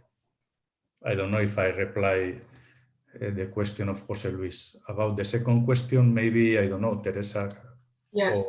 So first about the first question, is it clear? So José Luis Martínez, I think you can unmute yourself if you want to reply, or do I need to give him permission? I think you should give him permission. Okay, let me find him in the list. I need to find you in the attendance. José Luis Martínez, okay. Why? Steph, can you back me up here, because I'm trying so I can chat, but I cannot see microphones.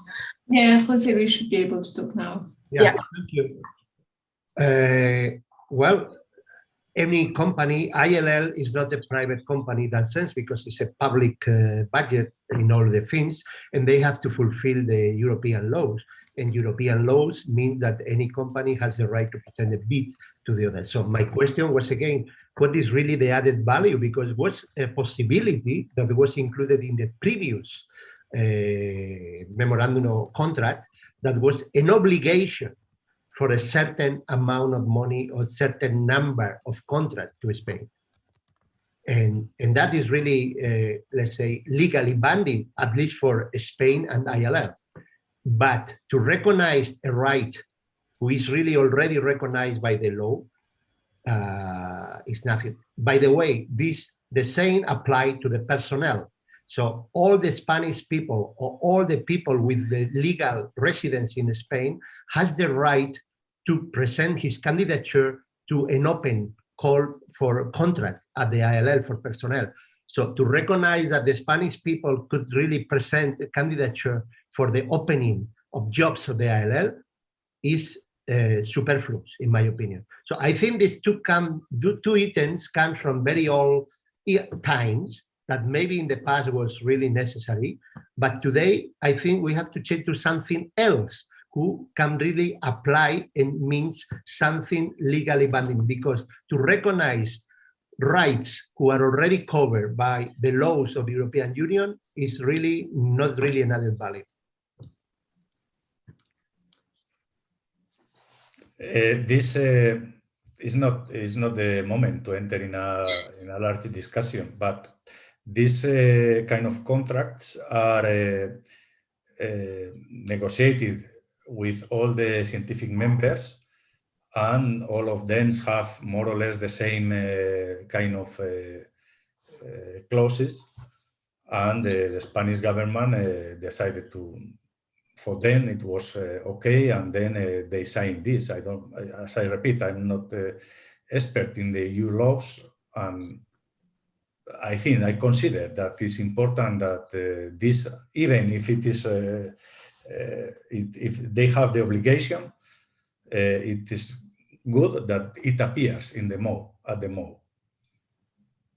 It has the obligation to present a bid. I mean, we are talking about the right to present a bid, not really to obtain. This is something different, nothing to do. But to present is something discovered by the law. Equal opportunity inside the European Union, between the different countries, and so on. So I think this is a very technical question. So we may come back. We may come back with an answer per email. I think, Javier, we should maybe include the responsible from ILL and to give a sentence about this. So let me jump to the next one, and I'm going to swap to another user quickly, because this is another question for Manuel. Eventually, he says, Vitaly. I'm a student, I'm a postgrad student, an engineer in Ukraine, and how to apply to CDTI without NIE in an aerospace program. So how to apply from Ukraine, if I have understood. Let me open also the micro, Steph, if you... Okay, we have at the CDTI, we have a special program for the space. With the ESA programs, but in my case, and I don't know, is the Ukrainian engineer is, I don't know, is what is the possibility to know, no? It's possible to, I recover this answer for my colleagues to work directly with the ESA program. No? CDTI is responsible for the ESA program. Okay, in Spain. I answer this question with my electronic courier. Yeah, I think it's a very open question. I have asked Vitaly to unmute if there's a further clarification about this particular question. So I guess we need to search in your website about the particular program and the conditions, and if you can link to other companies and universities abroad for these projects, and that would be it. So I'm going to mark it as answered since we have no intervention from this question. And May I say something about the other question of José Luis Martínez? Yeah, sure. And actually, the next question might be yours as well regarding the users not traveling due to COVID reasons. Yes, that's right. So you can answer both, please, Teresa. Thanks. Yeah, but this one is about the, I mean, the distribution of resources in these different conditions that we are probably, I mean, they will, as José Luis said, there will probably continue in future. And I cannot give an answer, I can give a wish, and is that I hope that, yes, ELL will change a little bit the way of using these resources by improving or increasing the support in personnel in the science division. But not only because of the less traveling of people, is because as we've seen now, we have using a big amount of money and resources for instrumentation. We've been listening in the presentation of Charles. And this will, okay, we continue doing this improvement, but not at this high level as we are doing now. So we hope that after these resources will be changed to the exploitation of this, to exploit these instruments by scientific or technical, I mean, but most scientific personnel. So that's, but again, I hope that the ILL management is in agreement with this wish.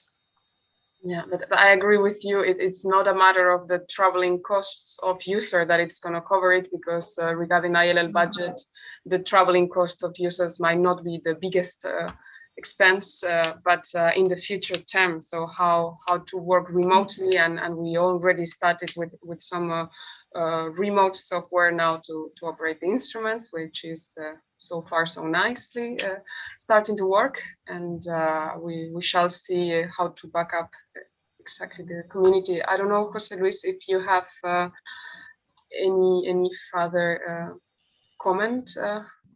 Well, no, I mean, the only comment is not talking about, maybe I read only about the travel and per diem, but also I know that personnel of the ILL, I mean, travel office, scientific office, they are personnel, extra personnel due to that, and now it's reducing. So the point is, and I think it's clearly, maybe it should be a reassignment of the budgets. And that, of course, is something, maybe a question that maybe as a conclusion of this seminar, you can forward to the management of the ILL, and they have to present or not a proposition or take into account or not.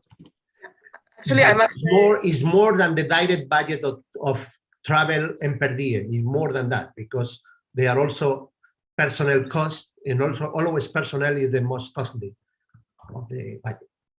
Yeah, so it is a good moment actually to emphasize this questionnaire that users are given at the end of beam time. I mean, because this is also, so through this steering committee representatives and college secretaries and users questionnaires, this is also how we can discuss with management and how to back us up, let's say, in that sense, from users backing us up when they ask for such tools and when they ask for such backup. It's I think it's a way to support us also from the outside, and it's a very nice, it would be really nice. I mean, as you may imagine, we are all very busy at the instruments, and we would really appreciate a hand or two from time to time with some more personnel, but it's true that it's limited at ILL, so we have to negotiate very hard on that. So I would propose a 5-minute break, so we stop cameras and micros, but we do not disconnect, so please have a coffee and a short break, and we will come back with the next session in 5 minutes. You can continue posting questions if you prefer for further discussions in the next question and answer timing after the next session. So thank you very much, and see you in 5 minutes. Bye-bye.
We are back, yes. We are back. Okay, thank you to everyone for being again there. My name is José Ocaña, José Luis in Spanish. It's a pleasure for me to address to you as one of the organizers of the event. I belong for the Polytechnical University of Madrid, UPM.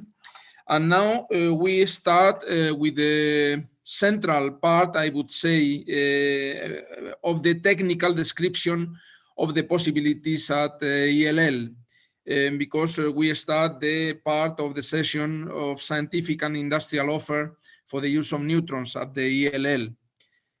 So our first speaker is Dr. Sandra Cabeza. Sandra is an aerospace engineer from the Polytechnical University of Madrid. So she started her career here with us at the UPM. But after that, she started her material science career at the Metallurgical Center at the Spanish Council for Research, that is the CENIM. She achieved her PhD in 2013 at the Complutense University of Madrid and continued with the postdoc at the German Federal Institute for Material Research and Testing in Berlin, the BAM Institute, where she led projects with synchrotron and neutron diffraction characterization. Since 2017, she is co-responsible of SALSA instrument, strain diffractometer at the ILL in the diffraction group, in close cooperation with the industrial liaison unit. So she is every day in contact with engineering applications. For the past 6 years, Dr. Cabeza has focused on the characterization of metal additive manufactured materials and their structural integrity, in particular at synchrotron and neutron sources. So it's a pleasure for me to give the floor to Dr. Cabeza. And okay, and usually you have a little more time, but I understand that your description of the main research areas will take a little more time, so you have it. Thank you, Sandra. Thank you very much for the introduction. And like I said, it's a pleasure to be back in Madrid and my former university and having this day for engineering and industrial characterization. So let me share the screen and test again that everything is working. So can you see full screen? Could you confirm, José Luis? Yes, okay. Yes. Okay, so as you said, so this talk will focus more on the engineering applications, and I won't have even time to cover them all because I want to give a few examples.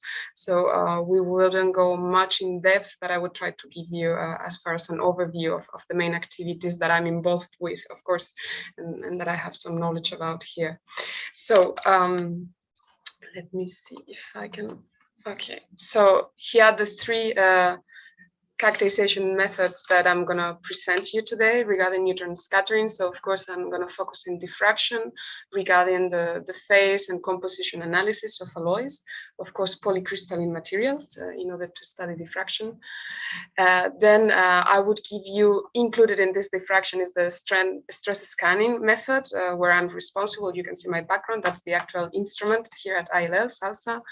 And finally, I would give you the overview of our latest upgrades in the imaging instrument next. So also with a few applied examples for engineering. So let me start with the basics and this the material research regarding alloy compositions. And I will show you an example that it's not unique, but it's the high intensity powder diffractometer, D20. And we have many others and at different sizes and scopes, including the Spanish CRG that Javier presented before, D1B, that are actually our neighbors from SALSA. So D20 is placed inside very near to the reactor, and this gives, of course, the opportunity of the high flux. So all the characterization that I'm going to present at ILL, of course, it's complementary to laboratory characterization, but it's unique. And furthermore, it's unique in the world because of this flux at ILL. So all this talk from Charles before about these flux implementations, it's actually very critical for the users and to disclose as fast as possible this neutron signal during in situ studies. So that's why I chose a few examples from D20. Like I said, it's not unique, and I invite you all to surf our website and look for the different instruments or responsibles that we are all very happy to answer new users' questions and eventually redirect you to another instrument if ours is not the best suit for your question. So, as Maria Teresa presented powder diffraction method and this nice video about the diffraction of a polycrystalline material, I won't go much in detail there, other than emphasizing this sample environment, what we call the sample environment systems. That means at high, low temperature, under pressure, under load, and also user design atmospheres. So our instruments are very flexible, and with enough time, we can also discuss to adapt your laboratory setups or design a new specific setup for neutrons tests regarding your question, of course. So this is just a clear example of two diffractograms by neutron diffraction and X-ray diffraction. So again, this is to say they are complementary, and sometimes you cannot avoid actually to come to neutron diffraction if you really want to disclose some of your phases with hydrogen or some of your magnetic characteristics, as Teresa explained before. So that's the visual impression, and let me go to the first example that I hope you are now seeing. So now we, in the figure, in the gray figure there, what you see is a stack of diffractograms, okay? So now we have put these diffractograms in 3D, one after another, regarding the time and temperature increase towards the right. So you can see actually the formation of the phases, alpha and beta, how they exchange between them in titanium. And actually, this was during an ignition test that you can see the video here about. So this is an in situ test, and even though neutron is known to be a low signal technique, still you can see every powder diffractogram was taken every 0.9 seconds. Which is, again, thanks to, of course, to the resolution and the flux of D20. So that's a practical example that you can extrapolate to another kind of alloy. So in this case, it's a ceramic, but you can, of course, extrapolate it to metal alloys and to temperature cycling. Doesn't need to be an ignition, but it could be a temperature cycling, and of course, simulating eventually the industrial process. So simulating in the lower scale. Another nice example that I like to show is the electrochemistry example, because this is a cell that was designed for one question, basically. So they had a scientific question behind, and together with the instrument responsibles, they designed the setup to answer such question. And this was actually the cycling of a battery material. And so this is the nickel-based batteries.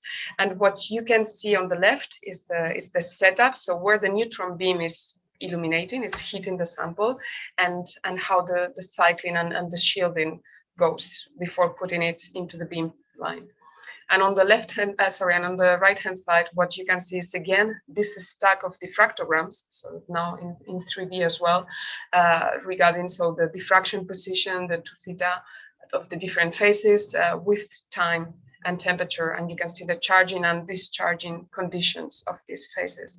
So this is very important, and this is a hot topic now, also these batteries at ILL, actually thanks to this disclosure of hydrogen phases.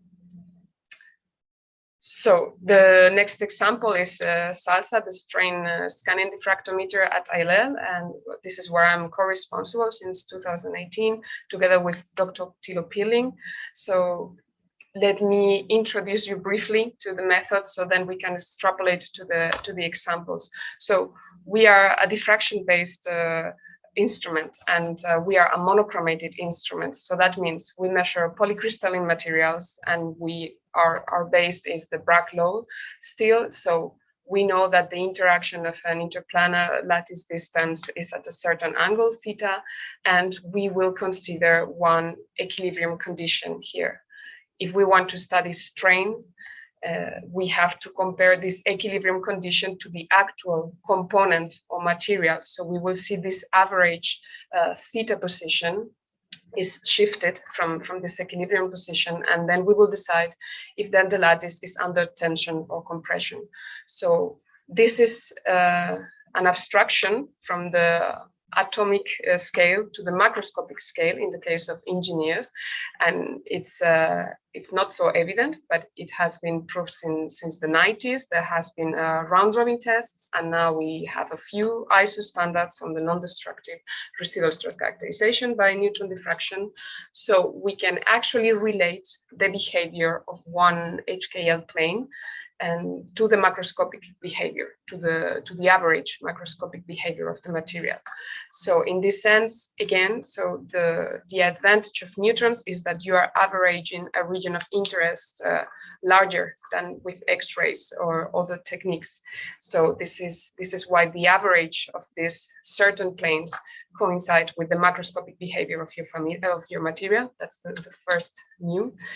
And then second of all, it's a non-destructive characterization for the full tensor. So the full strain tensor, and then by Hooke's law, the full stress tensor. And this is pretty unique in this sense. So as Teresa pointed out, we can penetrate larger solid materials.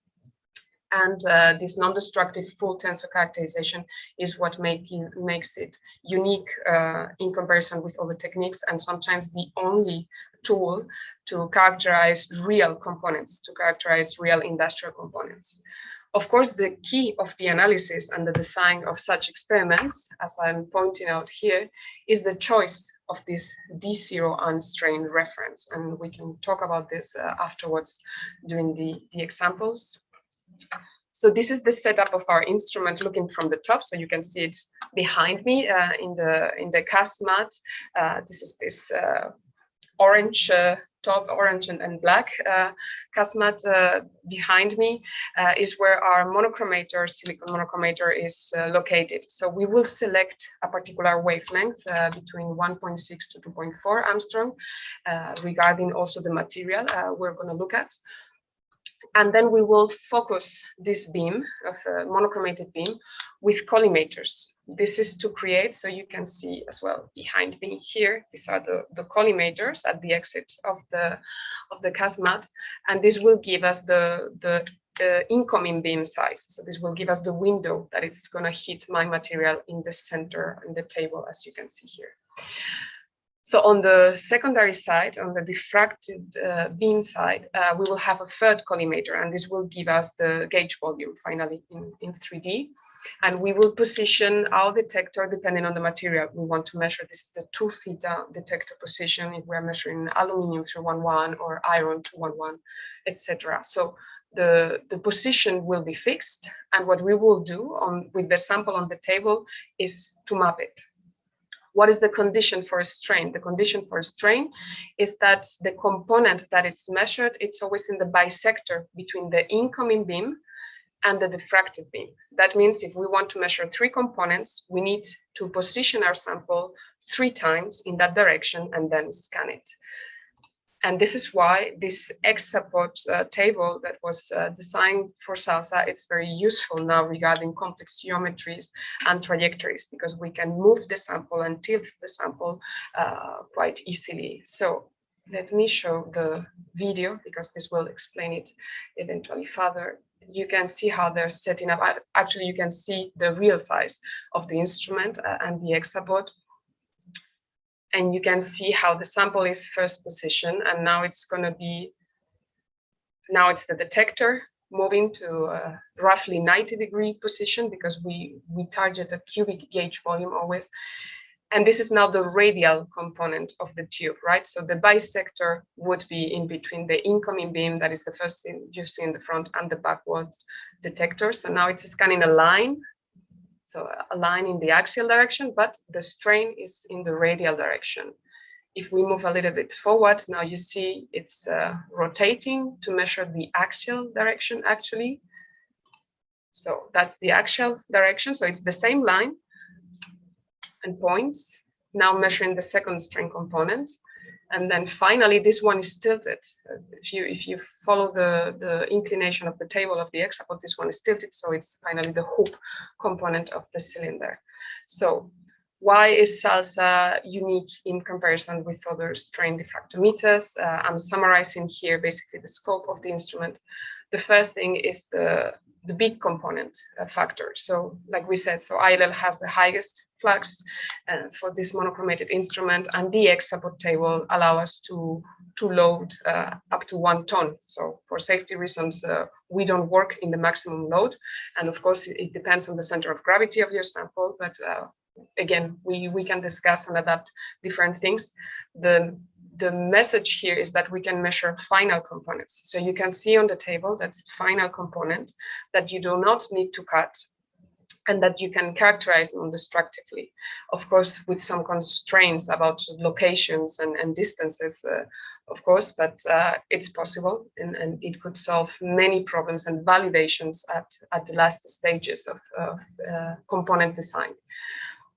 The second priority, of course, is to measure in situ studies, which are also unique in terms of time and resolution.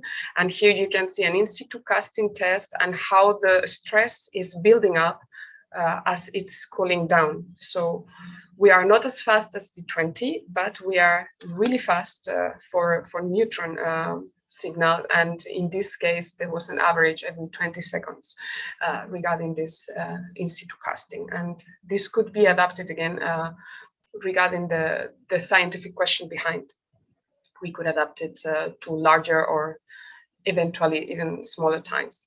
And then the third one, and this is also very unique for SALSA, is the high spatial resolution. So this collimator setup that I explained to you allow us to have a high precision knowledge, so the knowledge of the high precision of positioning of our gauge volume measurement. So one thing is the theory, of course, and then is the practice. And these radial collimators really allow us to do this entry scan and interface scans and have the first good signal in the first 20 or 40 microns, of course, depending on your grain size and particular material microstructure. But this is very unique also in terms of the time you need to do this. That would be maybe not possible or not feasible in terms of the time required in another source. So as a general guideline, that's please don't take in absolute numbers, even though we are engineers. That's why the approximative penetration depth for metals is the table on the left-hand side. This, of course, depends on the alloy, on the particular alloy you are measuring. This depends on the size, geometry of your sample, and the location where you want to measure. But as a general idea, this is just to show you that it's complementary, for example, to laboratory X-ray or synchrotron analysis, because we can go deep in the centimeter scale and not only 100 micrometers or millimeters like in X-ray or synchrotron diffraction. So that said, I would like to start showing you a few practical examples that have been performed at SALSA in the recent years. And the first one is actually with a company, with Constellium. And this is a metallurgy company not far from ILL. And the business is also aerospace materials. So they fabricate these huge billets of aluminum alloys for aerospace. And so far, the tradition or the method was to fabricate and leave outside for as long as they could observe if the billet is cracking or not. And actually half of them were cracking. And as you can imagine, this is a lot of time and money wasted. So they decided to invest in neutrons, to contact us and to invest what could a solution would be. So then it was proposed, of course, to scan one of the samples that they knew was not critically affected by the cracking, and then design together this in situ stress built up during cooling. So this is the example I just showed you before. So they studied for the particular alloy, for a similar geometry, of course, not at the same dimension, but escalated down, the build-up, so the actual quantity and magnitude of stress built up during cooling of this alloy in a similar condition as at the industry. So what they did, of course, with this data is that they fed their simulations about the cooling down of the billet during fabrication. And then the conclusion from these simulations benchmarked with actual empirical data was to stop the cooling down. So what you can see here in the graph is the actual method of the billet conformation and how it was cooled down completely on the sides, and how they decided to use these whippers just to cool at the beginning of the lowering of the billet. And actually, as you can see in the stress level graph on the right hand side, so this kneel down 50 megapascal, which we call stress relief for such components. So this is a full cycle and full research in collaboration with a company with an actual impact in the fabrication. So the reduction of tensile stresses was more than 50%, and of course they saved now a lot of money thanks to this study. So the second bunch of examples that I wanted to show regarding the advantages of the complementarity of neutron diffraction is, in terms of additive manufacturing, is the access to the bulk. So usually we tend to simplify cases and extrapolate it to bigger dimensions, and because we trust our simulations. Well, so far this has not been the case in all additive manufactured metallic components, and especially when we talk about the structural applications. So that's why people are requesting more and more, universities and companies, actual beam time to characterize empirically the magnitude of the stresses in the bulk. So what you can see in the graph is a section of this printed sample, and you can see that you go from the near surface of minus 300 megapascals. So you would say, okay, perfect for fatigue applications, etc. I am in compression stress at the surface. Well, you can go in the bulk, you are at plus 300. So this makes a huge gradient, and especially when you are going to apply to cyclic loadings and in operation conditions, this is very critical to take into account for your simulations. The second aspect is the complex geometries and how we assume things are balanced as traditional fabrication routes, right? So when we see a geometry, we absolutely or indirectly assume that the stress gradient is going to be symmetric. Well, bad news for additive, this is mostly never the case. So this has a lot to do with the in-plane strategy of your laser. And this may change a lot, not only from the position of this sample on your plate, but when you print it and from which side you print it regarding this laser scanning. So here you can see this asymmetry of the strain gradient from the left to the right. And again, this is very important when you are talking about the structural materials and further application of load and cyclic loads to this in space. So another nice example is the Institut characterization under load. So we have 2 rigs, and this one is an Instron 50 kilonewton rig that you may have also at the university, quite a few of them. Our condition is that we have to set it up in horizontal to have the sample actually at the same height as the neutron beam. Sorry.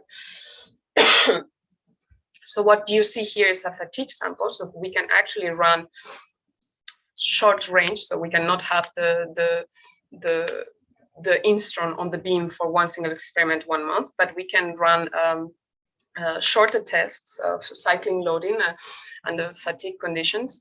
And actually the setup here consider a digital image correlation. So we spray the sample on the surface with this point-like spray, and we can follow then the deformation on the surface on the material, and then with neutrons in the bulk. And what we map is, of course, in the crack tip, what is the evolution of this strain deformation, and if it's homogeneous or not, and how does it cause final failure, basically. So here microstructural considerations are very important, and as you can see here, we obtain the evolution versus load of the bulk material.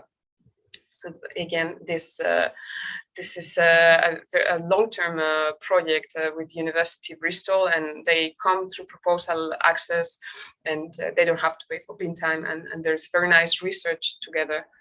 And now actually we improved to the event mode acquisition. So this is a continuous acquisition of the signal of both instron and neutron. So then you can bin different times, for example, at different steps of this deformation curve. So you can decide if you're going to bin 1 point every minute or 1 point every 5 minutes, etc.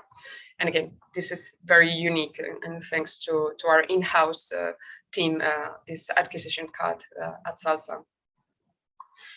So now I'm going to change briefly to imaging, and here we have the instrument called NEXT that actually provides both X-ray and neutron imaging simultaneously. So this is again pretty unique, and you will see this is extremely useful for plenty of material cases, and especially regarding engineering.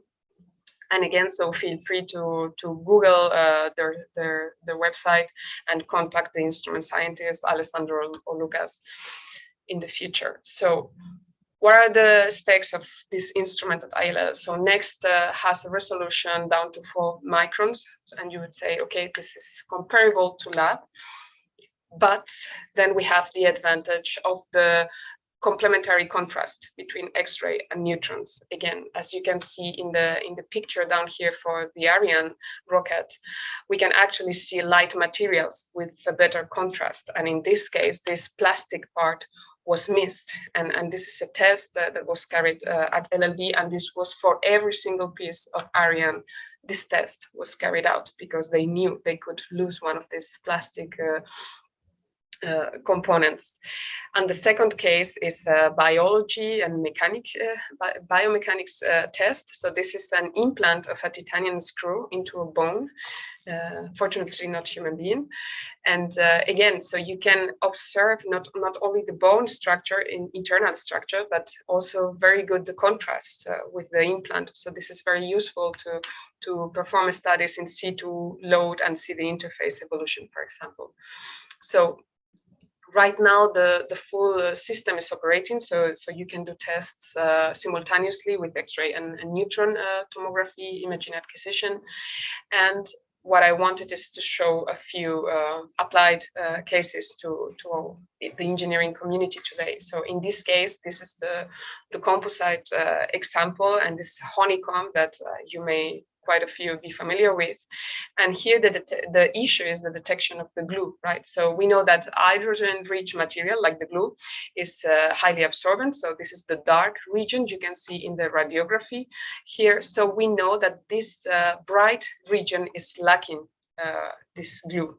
So you can extrapolate this again to in situ studies as well of infusion of this glue and observing how the infusion of the glue or the sintering of this glue actually takes place.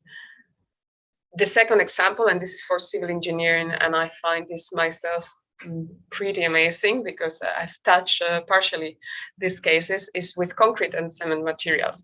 So the best summary is this image on the left-hand side. So with X-rays, you basically have the best contrast for pore detection, and this is what you see on the picture, on the black picture on the left-hand side, and the half right circumference. And then on the left-hand side, you see the neutron. So the neutron is showing you the different phases inside this cement. And these are phases that you are not able to see so well with X-rays because they are quite near in contrast. So it's very difficult to index them and actually tell their size or interface with the matrix. So like you said, like you can see in the summary from PSI on the right-hand side picture. So you can actually complement each other. So you can do a rendering, a 3D rendering of one phase with X-ray, like the fibers here in the example, and another phase with the silicates with neutron diffraction. And now you can imagine this again, so under load, under pressure, under fire conditions even. So this is one of the first papers they published, because again, this is a very new instrument, so there's a lot of data, but it still needs to be published. So we are a little bit restricted in this case, but here's a very nice example of the artificially corroded reinforced concrete. So we have a steel bar in the middle surrounded by concrete, and then you can see the phase distribution on the first colorful 2D section on the right hand side. Then you can see the reconstruction in 3D, the rendering of this pre-corroded bar. And then more in detail for each of the 2D sections, you can see how the corrosion products are forming, how the cracks or pits are evolving, etc. So then they can actually benchmark the kinetics of this corrosion advanced, right? And this is again very unique, and this is something you could not do in your lab. Of course, I highly recommend to couple with actual chemists for such characterization, because corrosion is not only a structural problem, but it's basically a chemical problem, right? So there's a lot to understand there regarding the kinetics and the advance of this corrosion front. So these are very nice studies, and this is coming also from the University of Grenoble here nearby, the UGA. And they still work, of course, in this line. Then another highlight, and this is now a method implementation. So this 4D imaging of lithium batteries. So this is an in situ study, and this is how they de-roll this image. So actually, you can see it's a folded battery, and then they default into each of the layers.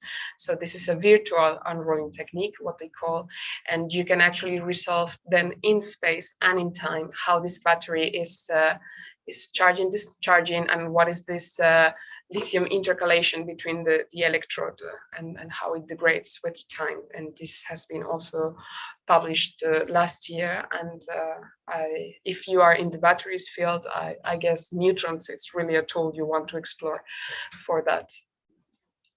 So to give a general perspective of what we could address at ILL for the engineering community, I'm just summarizing a few steps in the design stage regarding the alloy, the composition and evolution about on temperature or pressure cycling, etc. Regarding residual stress, is during fabrication and processing stages that we can give this input on the magnitude of these stresses, and so serve as this benchmark for the actual simulations at industry. So regarding the safety and durability of components, our highlight is this in operando possibilities. So we can actually test and validate engineering components, so real size components and real size in situ sample atmospheres. And finally, so we are quite well involved in the standardization actions for industrial and lab-based method benchmarks. So that would be all for the first talk. And thank you very much for your attention. Thank you very much, Sandra, for your enlightening and extensive and comprehensive presentation. I hope that this will enlighten all the audience and just let us think about possible uses. You have made so complete description of all the possibilities that I think this is really fruitful for the audience. So I don't know at this time if we have Caroline Boudou or really we have to show her video. Steph, do you have any hint about this? Yes, sure. I'm just going to upload it. So we don't have her physically, and we need to show her video, isn't it? Yeah. Yes, this is it. Anyway, I would say I will make a short presentation of Caroline. Caroline Boudou is an industry contact officer at the ELL. She's mainly in charge of raising awareness among companies about the possible use of neutron techniques and supports directly users at ELL. She studied applied physics and spent her PhD time in the European Synchrotron Research Facility, working on dosimetry and radiotherapy.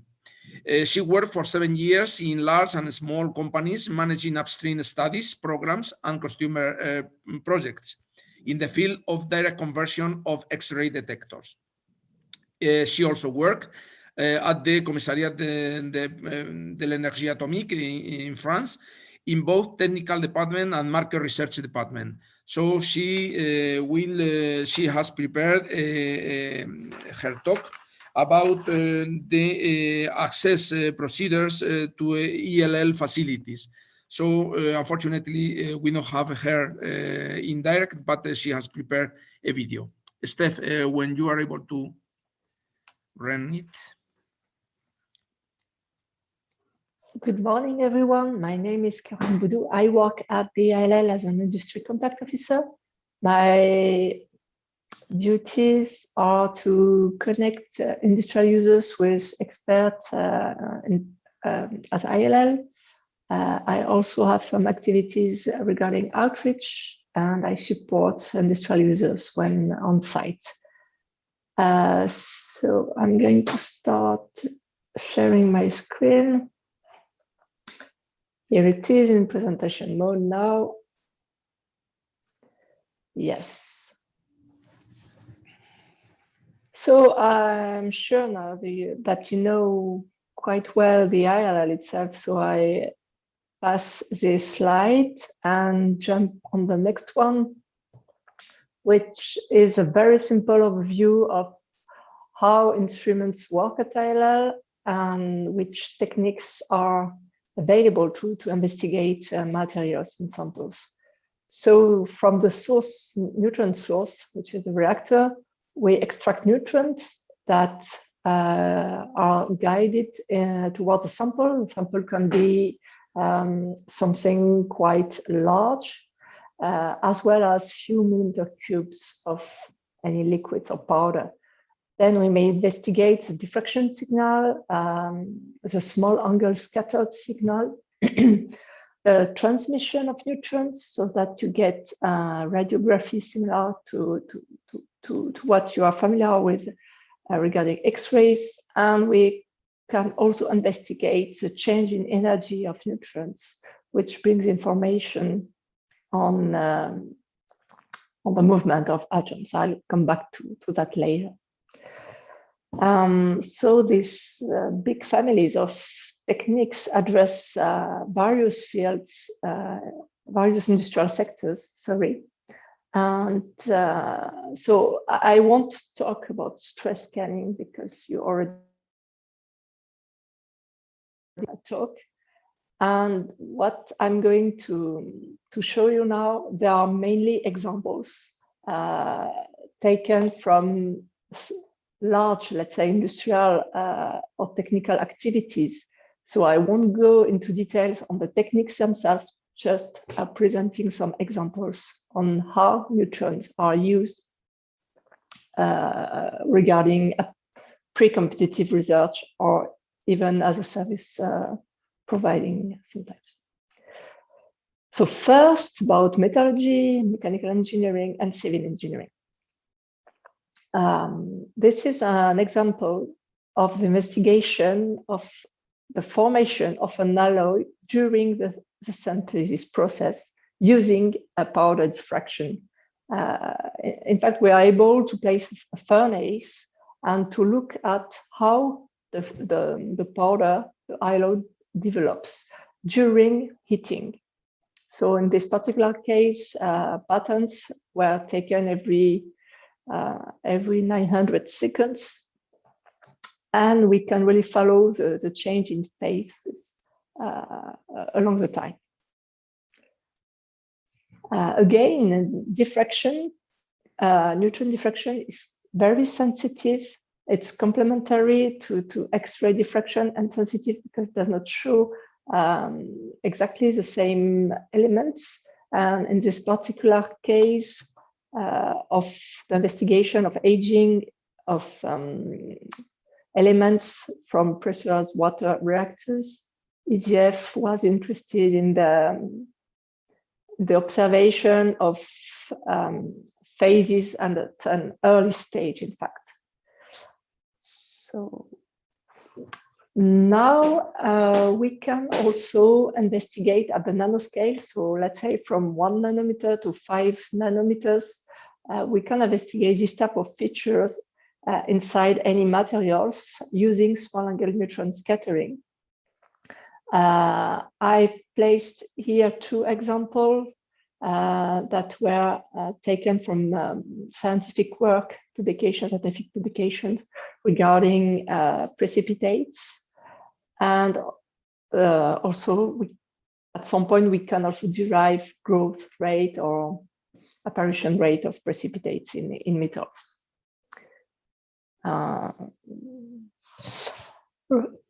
Neutron imaging, so radiography tomography, is a technique well developed, which has been developed, at ILL with the Université Grenoble-Alpes. So the name of the instrument is NEXT. And most of the studies are carried out investigating geological materials or concrete cements. You can see that this instrument is a dual one.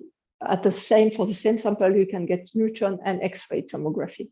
On this example, which is a concrete, which is a piece of concrete, of course, the image has been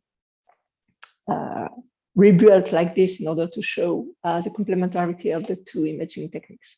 X-rays mainly detect here the porous void inside the cement phase, while neutron allows a distinction between the mortar and the quartz grains.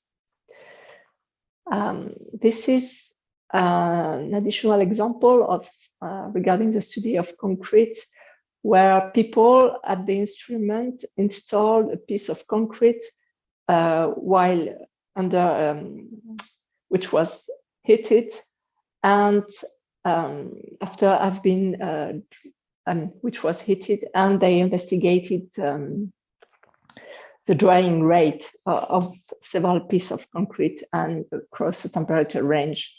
So at the end, you can obtain such visualization. So in dark blue, which is absorbing part, most absorbing part of the image, there are the water. You see the waterfront is lowering inside the concrete piece, which was heated from the top.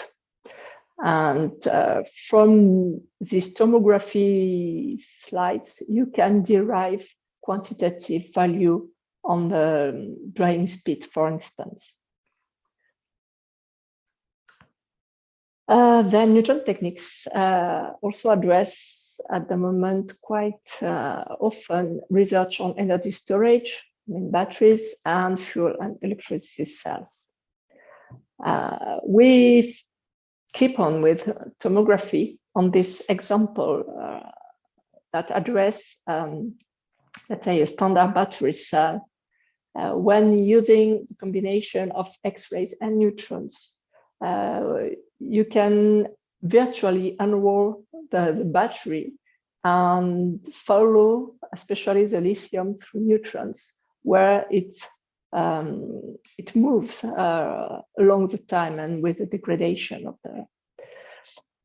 the after several cycles of functioning. In this particular case now, neutron diffraction was used to investigate the changes, the phase changes on electrodes or electrolytes. Here it was on electrodes. So the cells are really cycled on the instrument, where the phases are followed across time. And after several cycling, researchers found that a change in phase was really the key element to understand the aging or the fading of the battery, let's say, power at the end. Again, with neutron diffraction here, this example shows an in situ exploration of hydrogen uptake and release in material which is a candidate for hydrogen storage. So neutron diffraction allows again to screen temperature across temperature, phase change, and to track the hydrogen, in this particular example, where it jumped from one phase to another, and try to understand why hydrogen may be stuck at some point on some phases, and then can we work at 400 degrees instead of 500 degrees, for instance, or things like that. And this kind of research, of course, will help developing appropriate material. If we remain on fuel cells, radiography can also be used to track water in the cooling channel of fuel cells, again, during operation. So, fuel cell is quite big piece made of metals, and neutron can go through and look at the water which appear in dark red here on these pictures.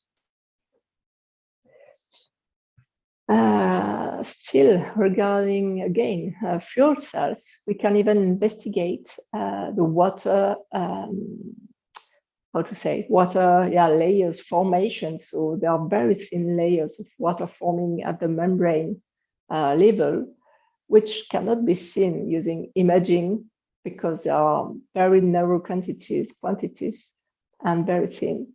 But we can use small angle neutron scattering, and there is a French team of CDTI in France, which is very active on this field, and who has developed particular equipment on ILL D22 instrument to investigate the water at the membrane level.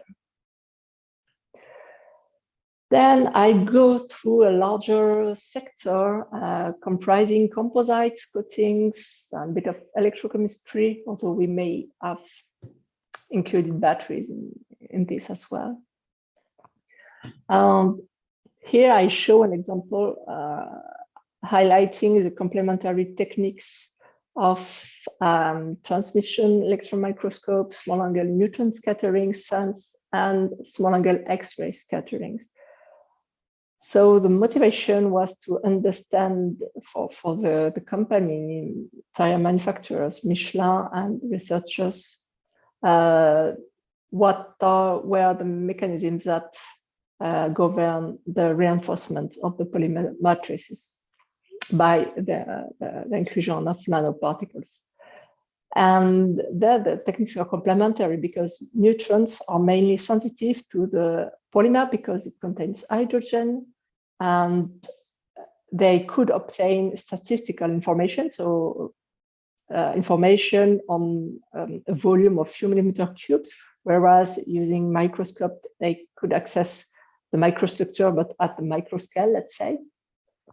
And during operation, manufacturing process, you change temperature, you add a bit of mixture of this or that, and you can observe the evolution of the microstructure. And knowing these microstructures, you can derive mechanical at the end properties.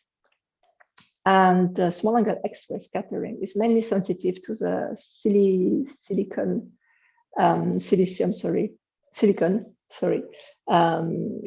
particles that are inserted in the polymer matrix. So combining the small angle neutron scattering and small angle X-ray scattering provide a complete pictures of how this polymer composite mixtures evolve and provide the mechanical strengths that are required. One of the techniques called reflectimetry can also be used to investigate coatings. So here we come to, let's say, real chemistry kind of, that can be combined as well with small angle neutron scattering. The idea with reflectivity is to study nanolayers. So nanolayers from 1 nanometers to 600 nanometers.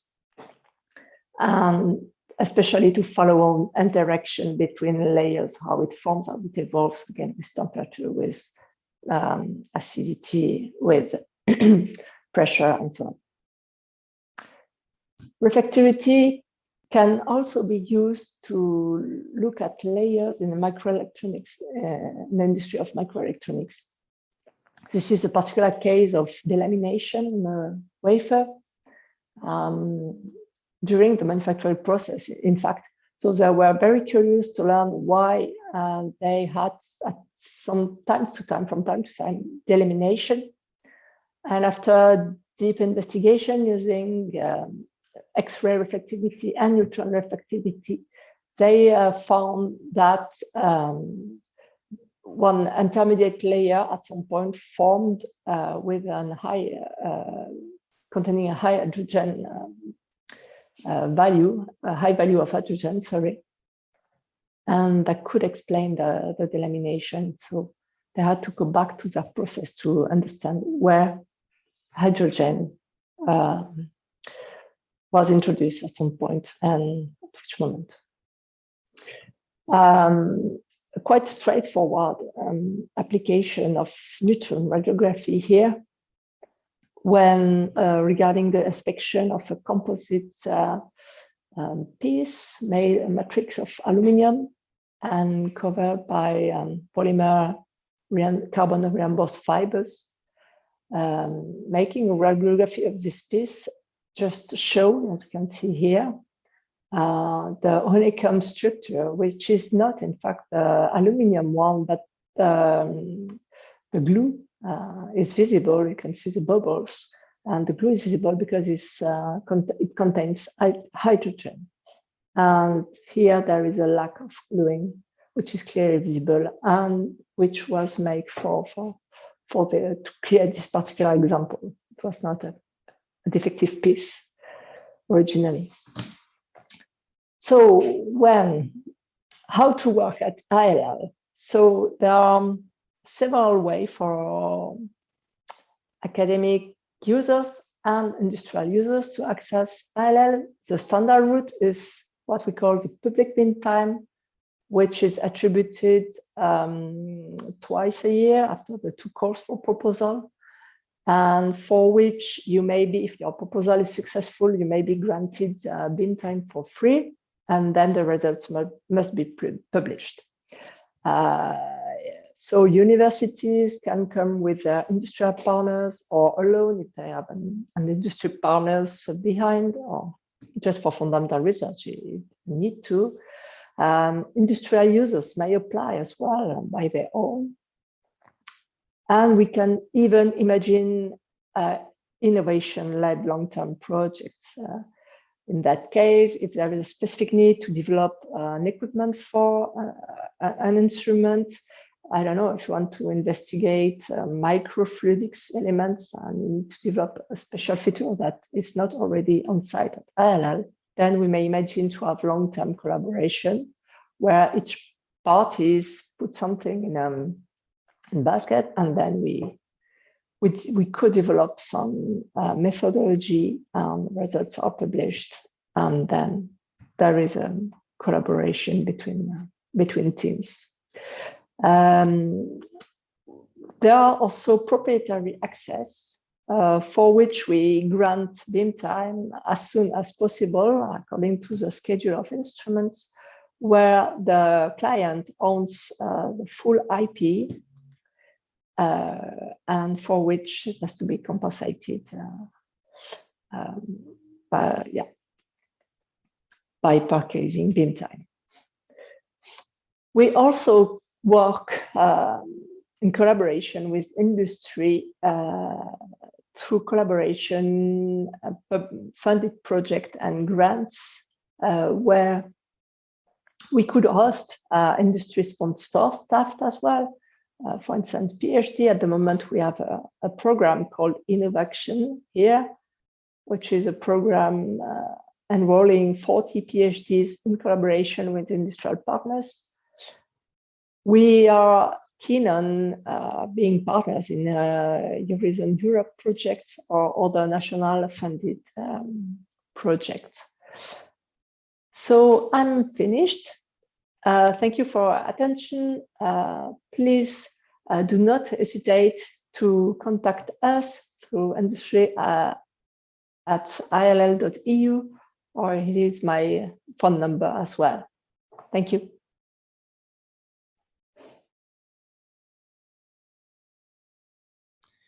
Okay, thank you, Caroline. I don't know if she's now present. For the case there is some question, but if this is not the case, we can proceed with some questions that are already registered. Sandra, you have particularly a question. Are you able to see it? I saw the one regarding concretes and cements and the resolution. Exactly. Are you able to solve that? I was typing, and this is just to say it's difficult to give an absolute value before knowing which kind of setup we're going to have. What we know is the limits of the resolution of the instrument. So a limit could be 3 microns, but of course this depends on the size of the rod you want to measure, the field of view, so basically how near to the sample you can come, right? And also if you have a sample environment, so if you're working under water, deuterated water, or if you're working under pressure, so this of course has a constraint for how close I can go, so how high the resolution can be towards the sample. So I think the best is to have the scientific question behind, and then with the scientific question try to see, of course, so neutrons are not the solution for everything. I mean, we agreed, and we also have limited beam time. So when we apply for beam time and when we design an experiment here, it's because we need, for example, for, like I was answering, so highly absorbent materials that we are not able to characterize at home with X-ray tomography, lab X-ray, or synchrotron X-ray. So when we come to neutrons, it is because, of course, it's a case for neutrons, and there's a scientific question behind that it has not been solved, or it's a new question that you want to develop in collaboration with instrument scientists. And here again, let me emphasize, send us the questions. So because we can tell you if this has been done, so we can basically share with you the paper or the user that has already answered to your question, or then we can also help you prepare these proposals, right? So what is really the approach for neutrons? Why do you need neutrons? And in which kind of setup or which kind of test or institute test to resolve your questions and to advance, basically. So we are scientists, we are a variety of physicists and engineers and chemists, etc. So that's why I'm saying, even I've had emails not on my field, but I'm able to forward this to the colleague next door, and we are very happy to collaborate with people and let you know also when neutrons are not the tool you may need when it's synchrotron. So we are next door and we also know each other, and like we said, so this is not a real business. So we are scientists, and we will tell you if it works or not for your question. And the problem is this exchanges, right? So sometimes you need to know your question and how to formulate this question in order to understand each other. And I think that's also nice to have different research scientists in different fields, because then it's able to communicate also with the users. But yeah, so just send the details basically of your material, of your question, and from there we can build up basically the case. And just to have in mind from Caroline's presentation, maybe let me show just a little table myself about the timing, because we were it's true, we had a few similar cases in our presentations. So let me just share the summary of the timing for such accesses. because this may change the picture on your side to organize yourself. So we have this standard access, and this is the proposal system I'm telling you, and this is usually twice a year, and it's a competitive access. So then is the national balance. So Spain gets as much beam time as it pays for, and this is what they call the national balance.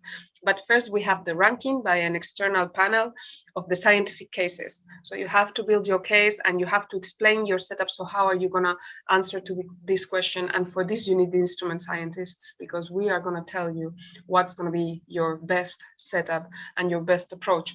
But for that you need to plan between 8 and 12 months in advance. So you need to plan to apply for the proposal, and for that you need the previous information on your sample. So you cannot throw neutrons to the first question you have. Of course, you need to have your background and for this question and your microstructural characterization or other things you already know. And then you have to submit a proposal. And from proposal submission until beam time allocation is 6 months, because if your call is in the first call of the year, you will be allocated on the second semester. And if your call is in September, then you will be allocated on the first semester of the following year. So this takes some preparation and some exchanges with instrument scientists to really adapt your question to the instrument in particular setup. So then is this proprietary access that Caroline mentioned that we offer, and this is an industrial tool that it's punctually used, but we do not really pursue, because this is not a collaboration, this is not a long-term research collaboration. So we are happy to offer it, and of course we work for it to design the experiment and solve the questions, and then it remains confidential. But this is just a service, and ILL is user service oriented. It's not industrial service oriented. What we are keen in these days is in this feasibility studies and long-term collaborations, and this depends on ILL. This basically depends, of course, on the scientists here. Of course, our direction decides, but of course they are guided also by our opinion. So we can let them know, look, with this technological institute, we're going to pursue this in the next 3 years, and this is going to be good for the instrument and for the rest of the users, because we will develop the method, or we will develop a sample environment that will stay here with us. And this is this, I think, another way of long-term collaboration. So this is just, and this is faster in comparison with the proposal system. I think this might be faster. Of course, the most interesting for us also are the students and the shared PhDs. I mean, this is, of course, we are scientists, and we are also evaluated on our product, basically, on our papers and our theses. And ILL is not a university itself, so we cannot give PhDs. And this is why we always have partnerships with universities and scientific and technological centers. And Spain always gets this juste retour, so they always get positions. And now we have some European projects also in place, and we are happy to discuss about long-term collaborations for the benefit of each instrument, of each method, to spread the word, basically, what we can do here. But it's true that it's a tough learning curve at the beginning, but then it has proved well attended, I would say. In the long term, I think we are very well attended, and we're just looking forward to boost this engineering community who has maybe not been so much in contact during the studies. It is not so well known, this kind of methods. And that's why, so this learning curve to prepare a proposal, this learning curve to start a collaboration might take some more time at the beginning, but like I said, so we are here and we are happy to answer all of your questions. Okay, thank you very much, Sandra, for completing the information. And I don't know if the persons asking questions are satisfied, or maybe they need to ask for any additional particular question. I don't know if... They will have the emails available. Yeah. Okay. In any case, you are always it is always possible to send an email to Sandra, to myself, or to any of the organizers. So I think this is the best way. So any other question? I cannot see any in the collection of question and answers. I don't know if particularly Carmen Andrade is willing to reply, or. I think I answered.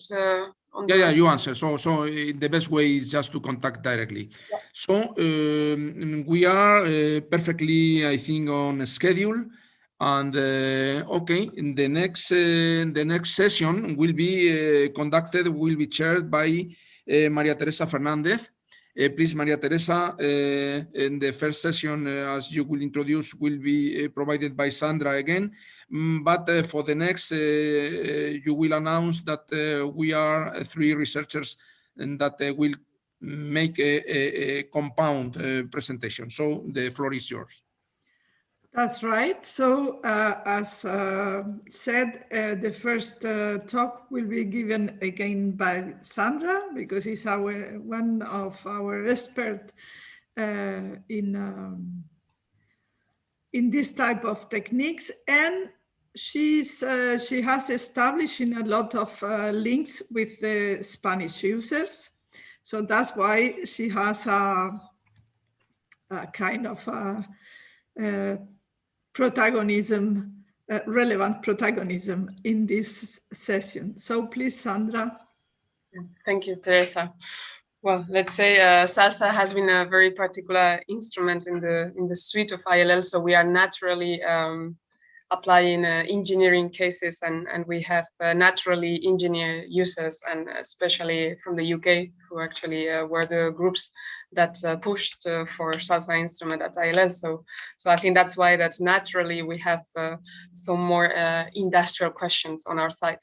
Let me continue sharing my screen. So could you confirm that you see the full screen, Teresa, please? Or... Yes, we see it. Okay, so I will focus in a few industrial examples from Spain, not all of them, because like I said, in other cases, we have data that has not been published, and we have confidential data that, of course, we cannot disclose. But let me say that so far, so good. So the Spanish response to neutron beam time has been very welcomed from both ILL and the Spanish industrial community. And we have established links now after 4 years at ILL, and this has a reason. So let me show you after this table we just explained during the question and answers. Let me explain you why. So SALSA has been in a very particular operando mode, given a review in 2016. So that's the reason basically I started here in 2017.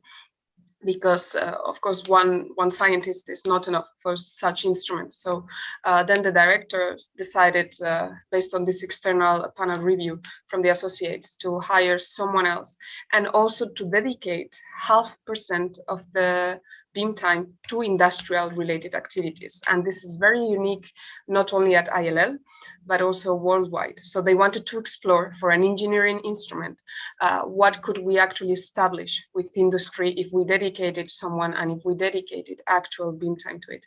So this was a testing period, because of course, as you can imagine, this partially affected the academic user community. Not as hard as it might be expected, because beam time, since I arrived, also they could disclose all the full beam time of SALSA. Before, there was only one scientist, so they couldn't give a full cycle beam time because he could not be every day for 60 days at the instrument. So this was partially balanced since I arrived. And like I said, so this was a testing period. So what I just mentioned before, and here you can see a general timeline since I started in 2017. So basically in yellow is reactor cycles, and in gray shadow is the reactor stop in between the cycles.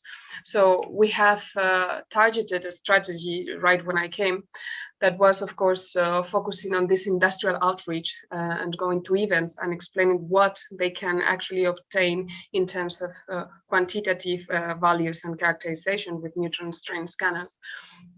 And we actually devoted, together with Caroline, quite a lot of time on both sides for this outreach. So going to very particular industrial meetings and technical institutes, etc.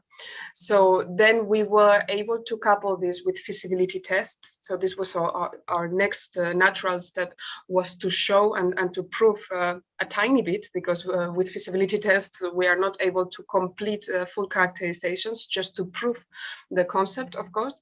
But this SIMA 2020 European project really helped us a lot to start. So basically the kickoff of collaborations.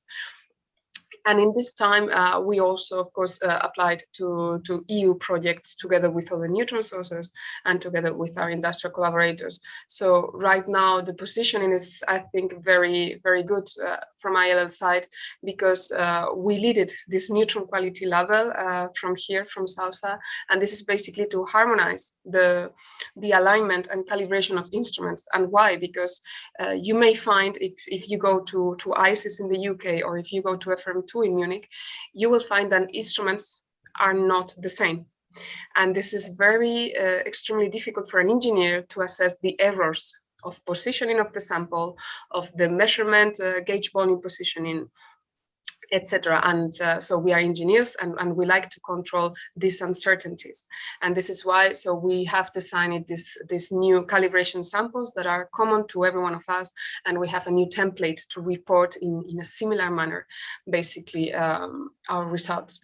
This is now also in overlap with the next European project that also includes synchrotrons and X-rays. So now we want to extend basically this harmonization of protocols and explanation of this correlation of results, together with our colleagues from SRF, from Germany, and etc.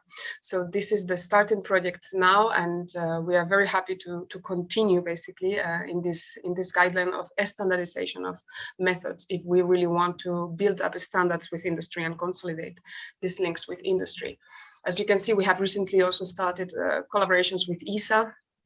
And this is still in the first stages on how are we going to finance this collaboration. But of course, it's always looking forward for projects and including technological institutes and universities. What I find, I would say, even a duty myself, and this is a very particular view that I think most researchers would share, is the next generation. So if we want users at SALSA, we need to show them SALSA from the very beginning. And this is why we are so keen in these workshops with universities, because we always mention PhDs and postdocs, but actually I did use some of our internships for master students to be able, within a few days beam time, to actually solve one very focused question from industry or from industrial partners, and actually reach a publication. So like I said, so we are very keen in collaborating with industry, but we want to collaborate with industry, even publishing. And this was very well accepted from most of our partners. So far we have had every year a master student in collaboration with one of the centers we already have worked with. And in particular, so we have very strong links with Fraunhofer in Germany, who have the setup for additive manufacturing. So they basically put their knowledge in the fabrication, in industrial fabrication, and we put the knowledge in the material science and neutron characterization. This again overlaps with the next Innova-XN program that Mark Jönsson was citing before. And this will be now with powder in situ printing with Rolls-Royce and the UK. So as you see, there's a strong interest, and we are discussing for a future PhD after the shutdown as well. Because it's very unique, and as long as we have a good academic partner and a company or a technological center, this has proven to work very nicely for everyone.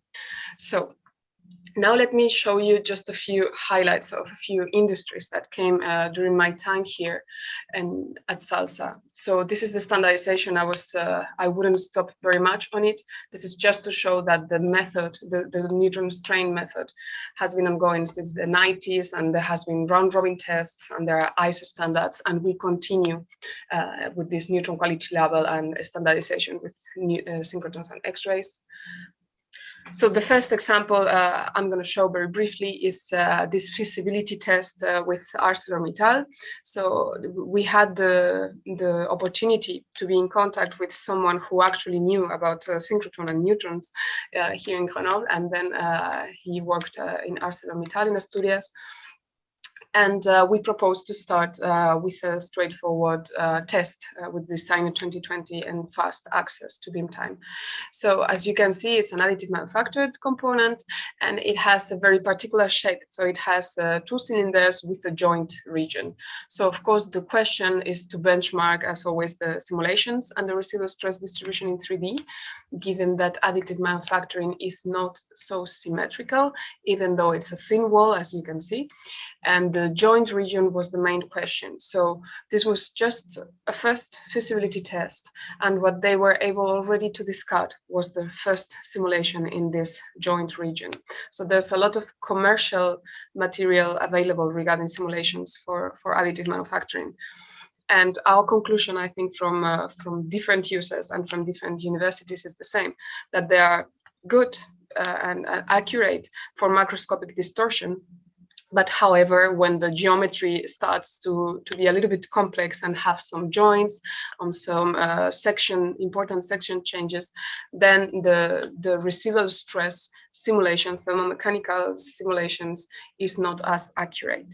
So the good news is that ArcelorMittal has a research and department that is very, very powerful, as you may imagine. And actually, we happen to be in contact with people that have been actually researchers themselves. And then the exchanges were very, very easy, let's say in this case, to target what we want to do in the future. So actually, the Signer 2020 test disclosed the next steps to collaborate together. So right now we are working together in this Easy Stress European project, and we are studying some other possibilities eventually in the future. And furthermore, so these results were really nice. I mean, here I'm just showing the 2D maps of the section, the vertical section of the joint. And this is what it's published with Signer 2020. But then on ArcelorMittal side, on our side, we went more in detail regarding the microstructural considerations and so on. And we're about to finish our first paper together. And like I said, this is very unique, and I think it's a win-win situation. And we look forward actually to have such collaborations in the future as well.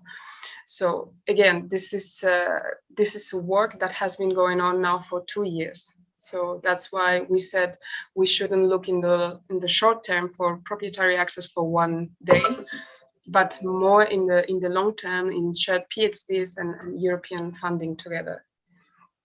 So another example comes from Navantia, and this is the civil department of Navantia, because we have not mentioned this, but it's very important, I think, to highlight that ILL is forbidden to work on any project related to military applications.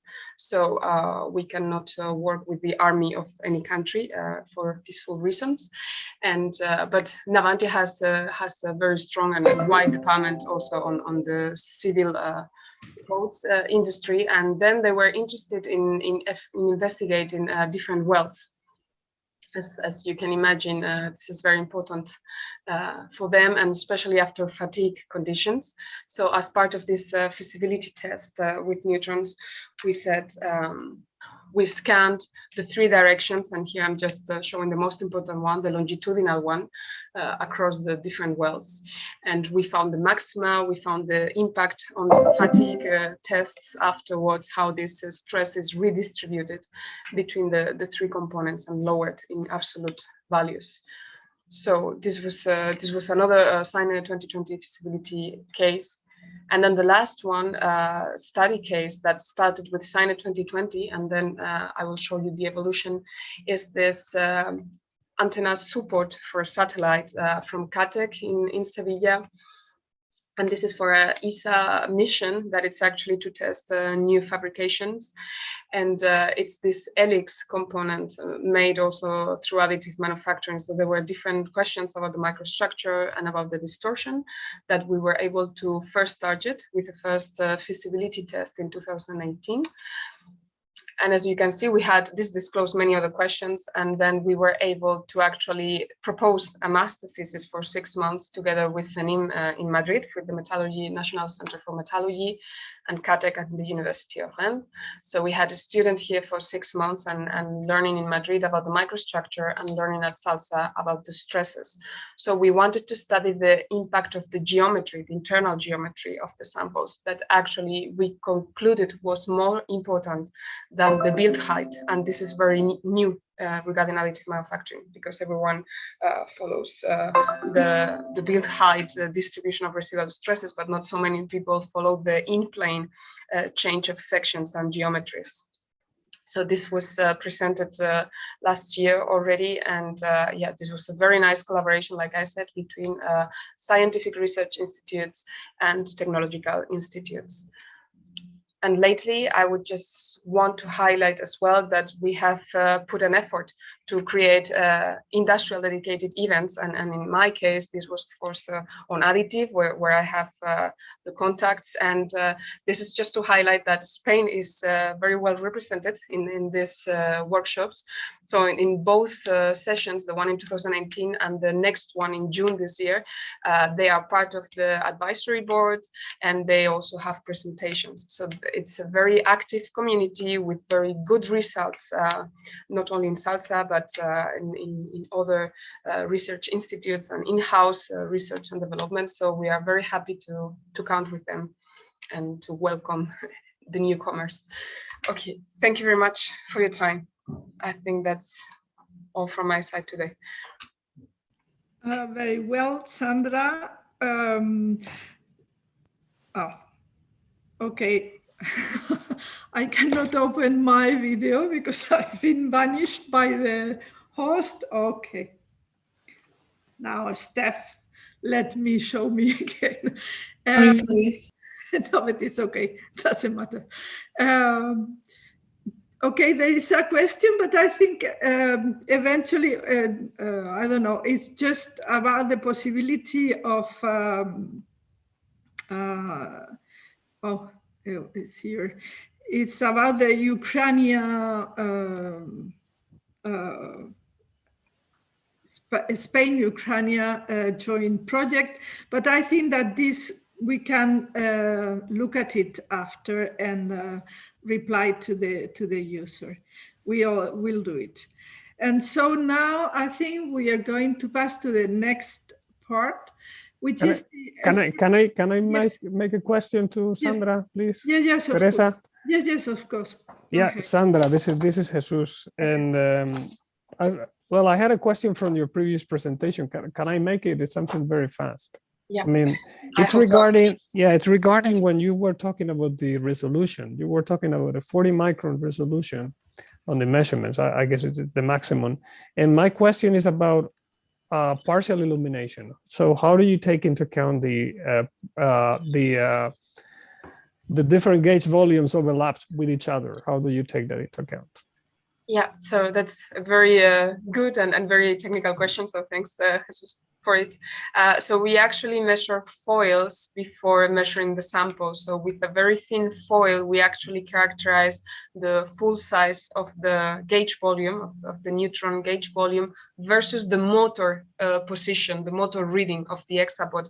So then we have a program to simulate basically this partial immersion of the gauge volume on the actual sample.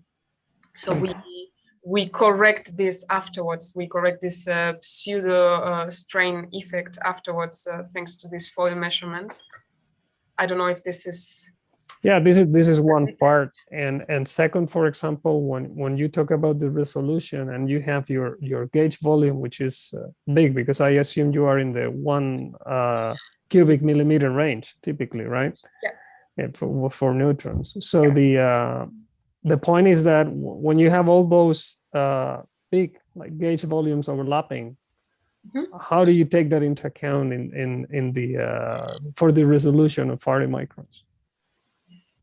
Yeah, so there are maybe two things about resolution. So one thing is the spatial resolution, and another thing is the stress gradient resolution. Of course, when we are overlapping our gauge volume one after another, we may lose the maxima of this tendency. Of course, we are smearing out. That's the idea. You're smearing the profile. Yes. I mean, we had that in our measurements a long time ago.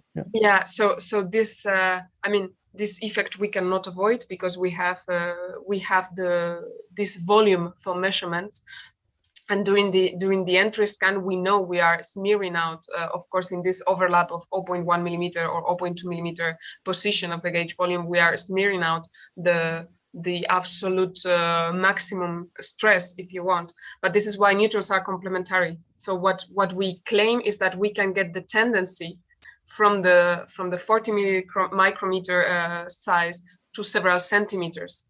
And this is, for example, important, like I said, in real components. So maybe, of course, you should indeed overlap with laboratory X-ray if you really need to obtain the maxima at the near surface. Of course, we are not the specialists in the near surface, but we can give you the tendency of the residual stress gradient from near surface into into many centimeters into the bulk, and that's the interesting case. I agree with you, because this is when you are, say, 1 millimeter from the surface, this is something you can tackle easily with laboratory X-ray diffraction and electropolishing, for example. It's easy.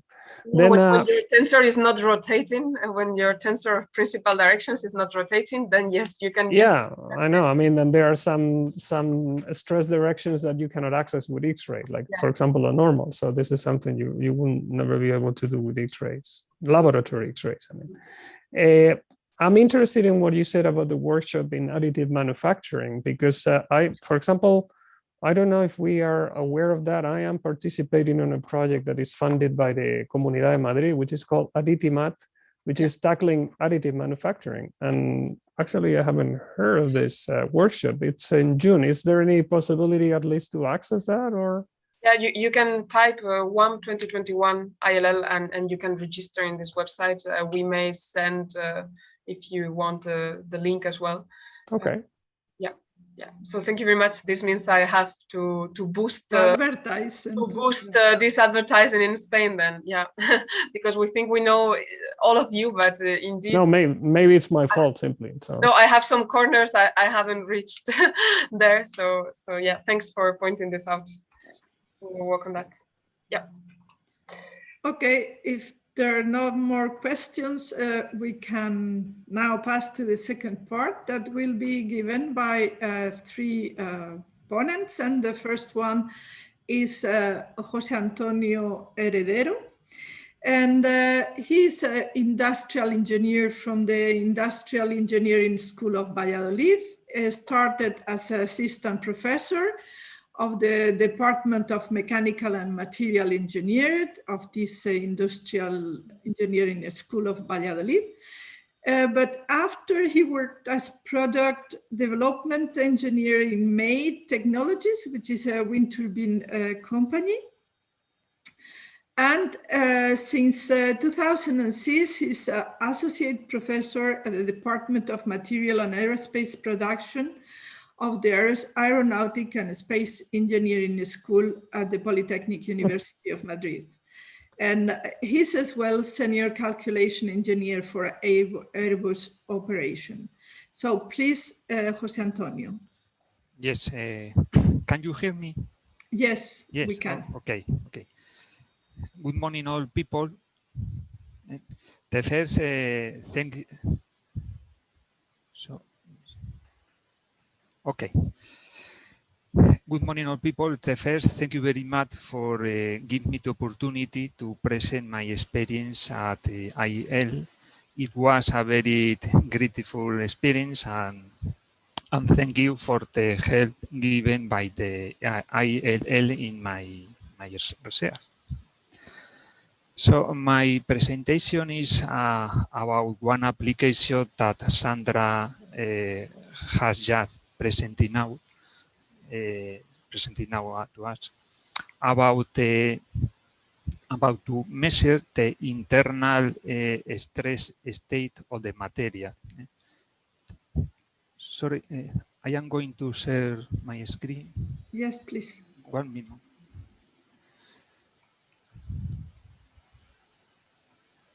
Yes. Can you see my screen?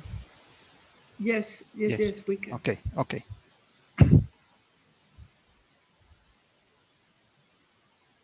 Okay, now.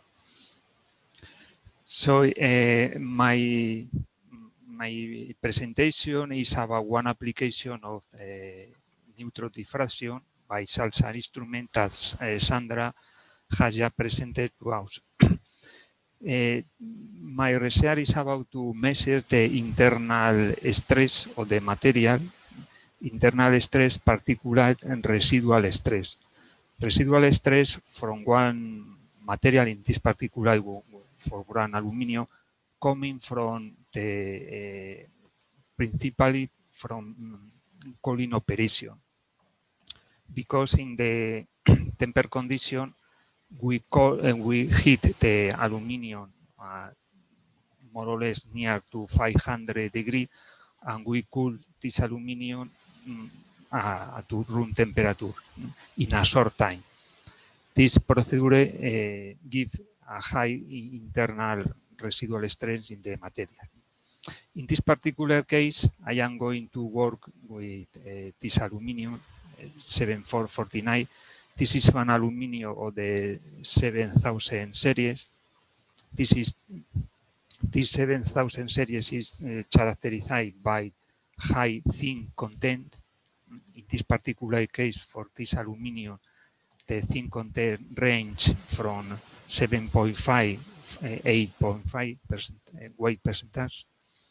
This high zinc gives at this aluminum high mechanical performance, fundamentally high tensile and yield strength, but for contrary, the fracture toughness is low. This high mechanical performance, high tensile and high strength, give this aluminum is used for internal structure in order to reduce the weight of the aircraft. For example, this aluminum is now used for a spar of the wing, an internal rib of the wing also. So, particularly this aluminum is used for the A318 aircraft. This is the bigger current aircraft of the world. So this aluminum is supplied fundamentally in two temper conditions. This is one of the temper conditions, the 7651, and the other temper condition is similar to this, but instead 76 is 79, but it's practically the same. 59 means that this temper condition, this aluminum in this temper condition has been stress release. So this the manufacturer has applied at stretching in order to reduce internal residual stress. In my investigation, this aluminum is supplied in a plate of 54 millimeters of thickness. This thickness is considered to thick plate, thick thickness. The first of my investigation is characterize this aluminum from various points of view. For example, metallurgical point of view, chemical point of view, and mechanical point of view. The characterization of this aluminum from metallurgical point of view in the received condition, so in this temper condition, show a typical configuration. That means grain deformed near the surface and less deformed in the center of the plate. So normally the characterization for the microscopical point of view is normally. From the chemical point of view, characterized by EDS technique, so no chemical segregation through the thickness. So near the surface and the center of surface, the chemical composition in the more important element, aluminium, magnesium, copper, zinc, was similar. So at the beginning, all characterization is normally is okay. But when I characterize mechanical properties like tensile yield strength and measure through the thickness, I saw one unexpected variation. This unexpected variation is like this. In the center, mechanical properties are higher than near the surface, tensile strength and yield strength. This is the unexpected, this is the abnormal variation. Why? Because if the optical microscope showed that the more deformed grade is near the surface, it is expected that tensile yield strength will be higher near the surface than in the center. But the result showed us the contrary. This is an anomaly. This anomaly we have found in the arrest condition, but in another temper condition. In all of temper condition, we have selected 3 pilot thermal condition, thermal treatment, and in all of them, we the tensile test strength showed this anomaly condition. This temper condition are the arrest, which is an overage treatment. TT6 is a solution plus cooling, solution plus cooling and plus aged condition 220 degrees for 24 hours. And the other temper condition, TT10, is similar to a received condition plus an overaged step 160 degrees for 8 hours. So at the beginning, we have for 3 temper condition, we have 2 of them are received, and this temper condition we theoretical has stress relief. So theoretical don't have any residual stress. But this temper condition, the stretching effect has been removed due to cooling operation for the solution heat treatment. So although we have 2 temper condition with stress has been removed, in all of them we have show this anomaly in the mechanical behavior of the material.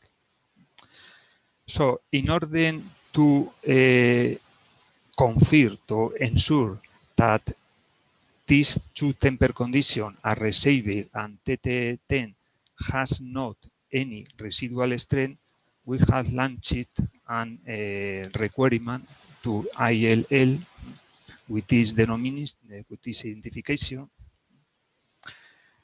in order to measure the internal residual strength not only for receiving a TT10 but also for TT6 treatment.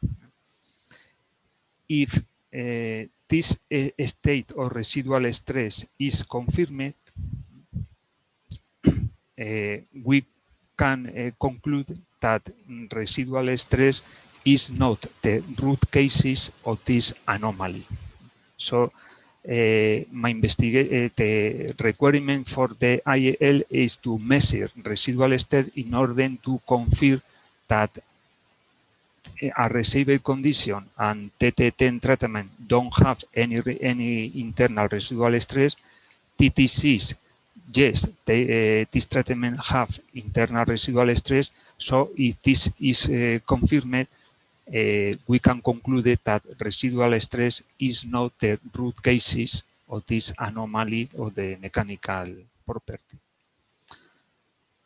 So we have elaborated three specimens, one for each thermal treatment with this dimension, 150 millimeter in longitudinal direction, 60 millimeter in long transversal direction, and the thickness 54 millimeters. This is the setup performed for to measure residual strength on the left in longitudinal direction and on the right in long transversal direction for the three thermal treatment.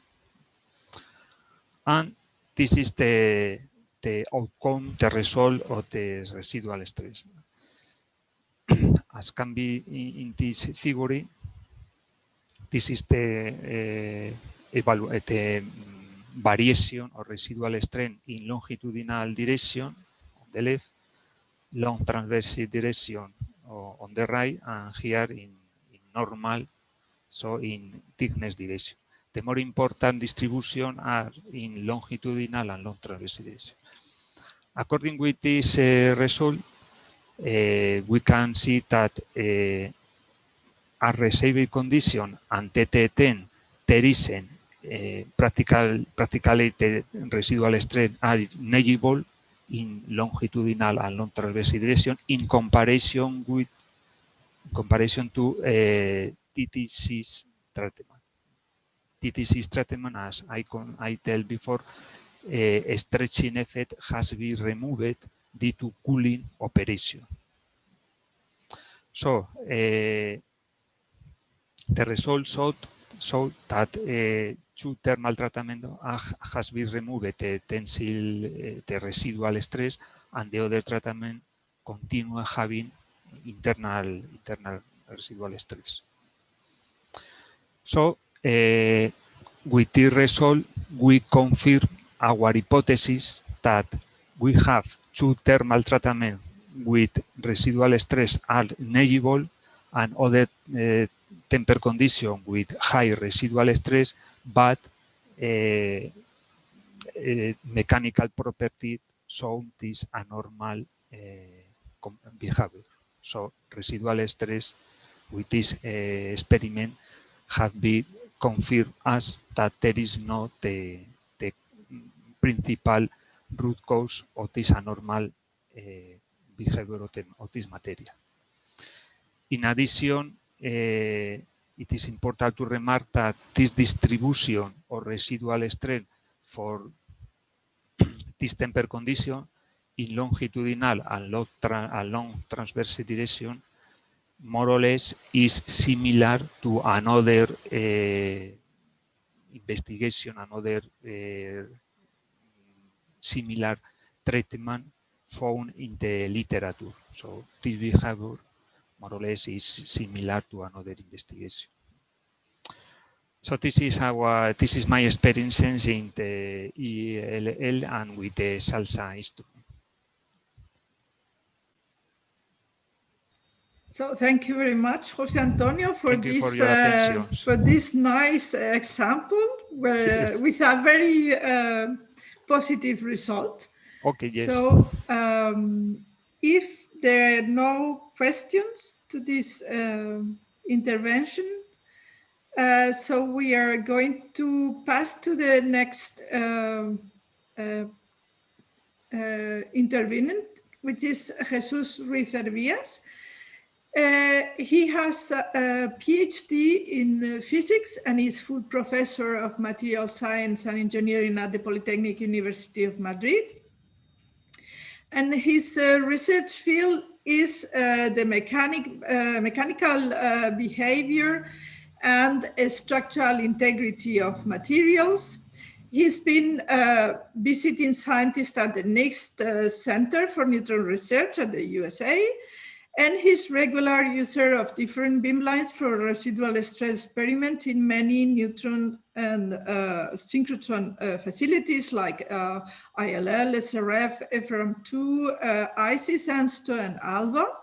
He's the director of the Residual Stress Measurement Laboratory at the Polytechnic University of Madrid, which is the only one in Spain accredited to measure residual stresses by X-ray diffraction in polycrystalline metallic and ceramic materials. So please, Jesus, you can start.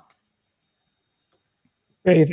Thank you very much, Teresa, for the nice presentation, and thank you very much for inviting me to share a little bit of my results in the ILL. So let me see. I'm going to share my screen, unless. Okay, let's see.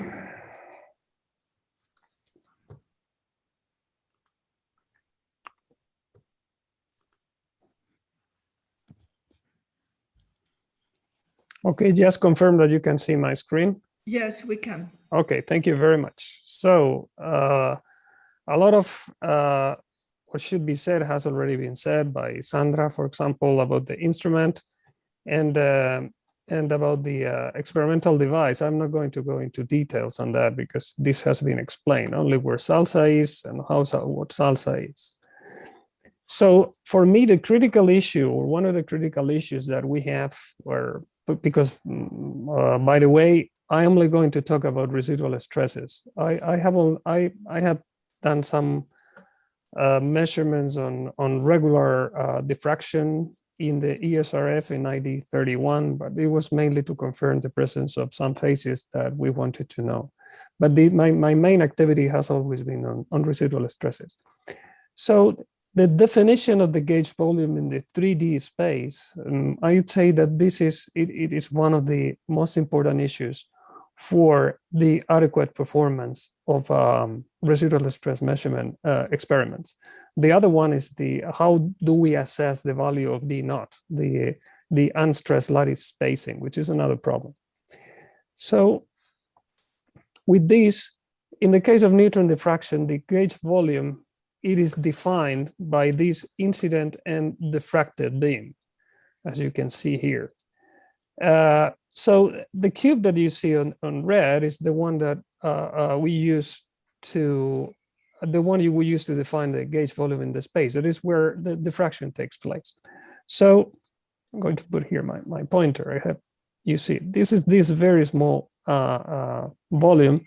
In principle, we would like it to be as small as possible, but then we hit some problems with the microstructure of the material, because you have to understand very well what is the material that you are measuring, what is the typical microstructure, because it doesn't make sense if you want to measure in powder diffraction configuration, which is the one we use, to go to very small grain size, to very material with large grain sizes, and you want to employ a very small gauge volume. You may hit into problems because you are not measuring. You can be measuring single grains at some point.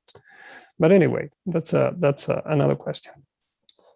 So this figure that I like very much, I borrowed from Giovanni Bruno a long time ago, and it tried to explain which is the residual stress profiling by neutron diffraction.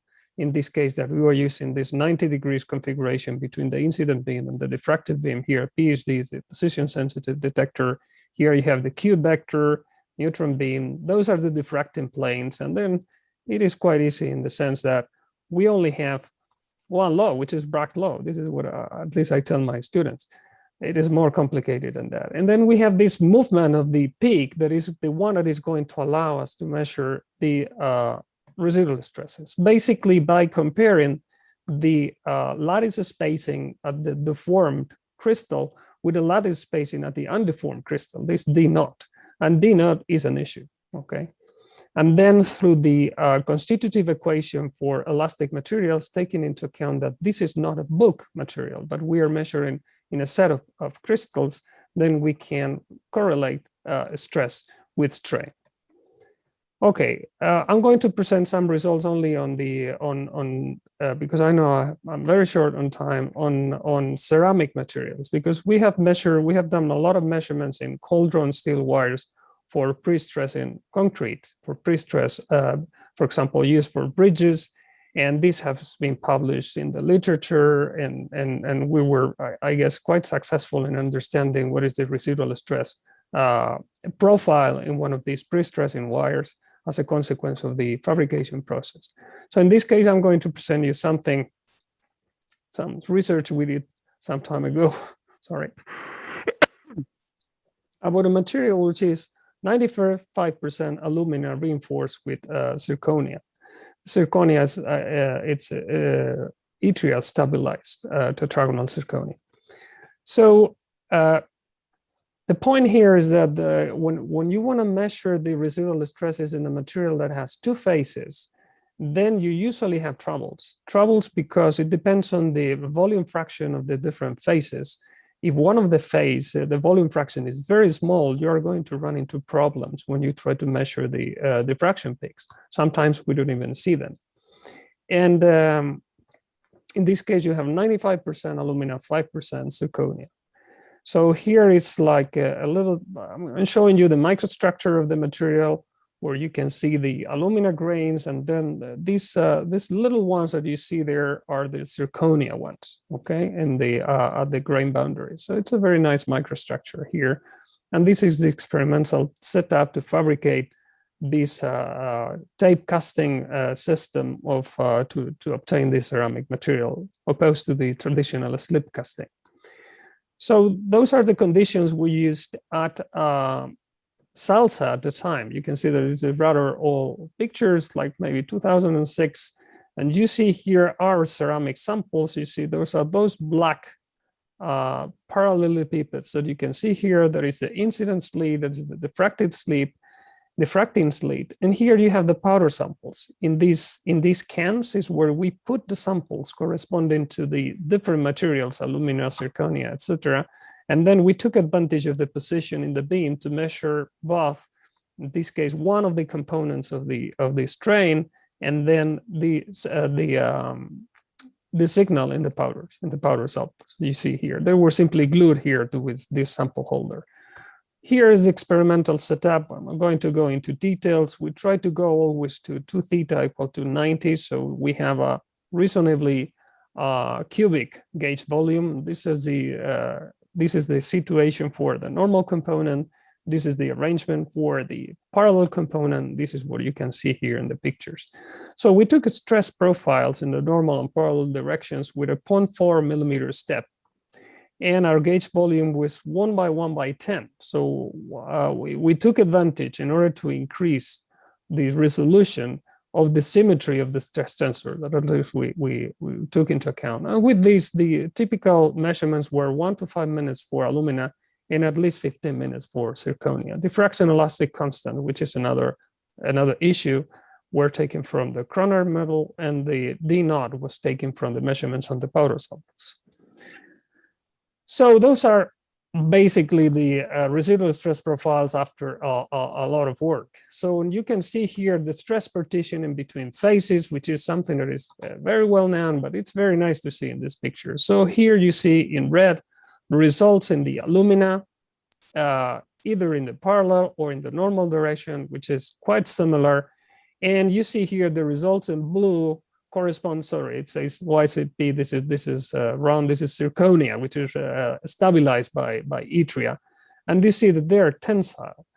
This is a very nice result in the sense that you see that how the stresses are balanced. Because remember, when we're talking about residual stresses, those are the stresses that are balanced always. So if you have in a composite material that is this with 2 phases, if you have tensile stresses at some point, and you have fairly high tensile stresses in the zirconia here, you are going to be balanced. You're going to balance that with compressive stresses, in this case in alumina. And this is we found that the fabrication technique, either slip casting or tape casting, did not have an effect actually on the residual stress profile. Those are residual stress profile that you can see they are taken through thickness from -2 millimeters to 2 millimeters, 0 corresponding more or less to the center of these parallelepiped samples of the ceramics. So if you actually what you see is that they do not depend on the process, and you see that the typical value for alumina is more or less -200 megapascal. The value for zirconia is around 2000. So we're speaking about 10 times difference, which has to do with the volume fraction of the two phases, 95 versus 5 in this case. And then one thing that you also have to ensure is to see if there is equilibrium. So equilibrium means that if you take into account both stresses, you have to be reasonably close to 0. And this is what we get here within the experimental error. Okay, so in this case, if you perform calculations, actually you get to the conclusion that the origin of these residual stress profiles that you can see here in the alumina or in the zirconia are basically due to the different thermal expansion coefficients of those phases, in this case, in the sintering process. And the particular fabricating technique, being slip or tape casting, does not have a big influence in this case. So this is rather quick presentation because I know that I don't want to bother you too much, but I'm open for questions for anything you'd like to be answered, and if I know. Is there any question for Jesus? Well, eventually at the end, I don't know, of the session. If not, we thank the presentation, and we are going to pass to the last of our intervenants of this morning, which is who is José Luis Ocaña. He's Professor Ocaña got his PhD in industrial engineering at the Polytechnic University of Madrid. And he's a chair professor of mechanical engineering at the Industrial Engineering School and founder director of the Polytechnic University of Madrid Laser Center at this university. He has actively promoted and participated in national and worldwide research and development initiatives in the field of scientific and industrial application of high-power laser. And he has more than 2,000 scientific papers on the subject.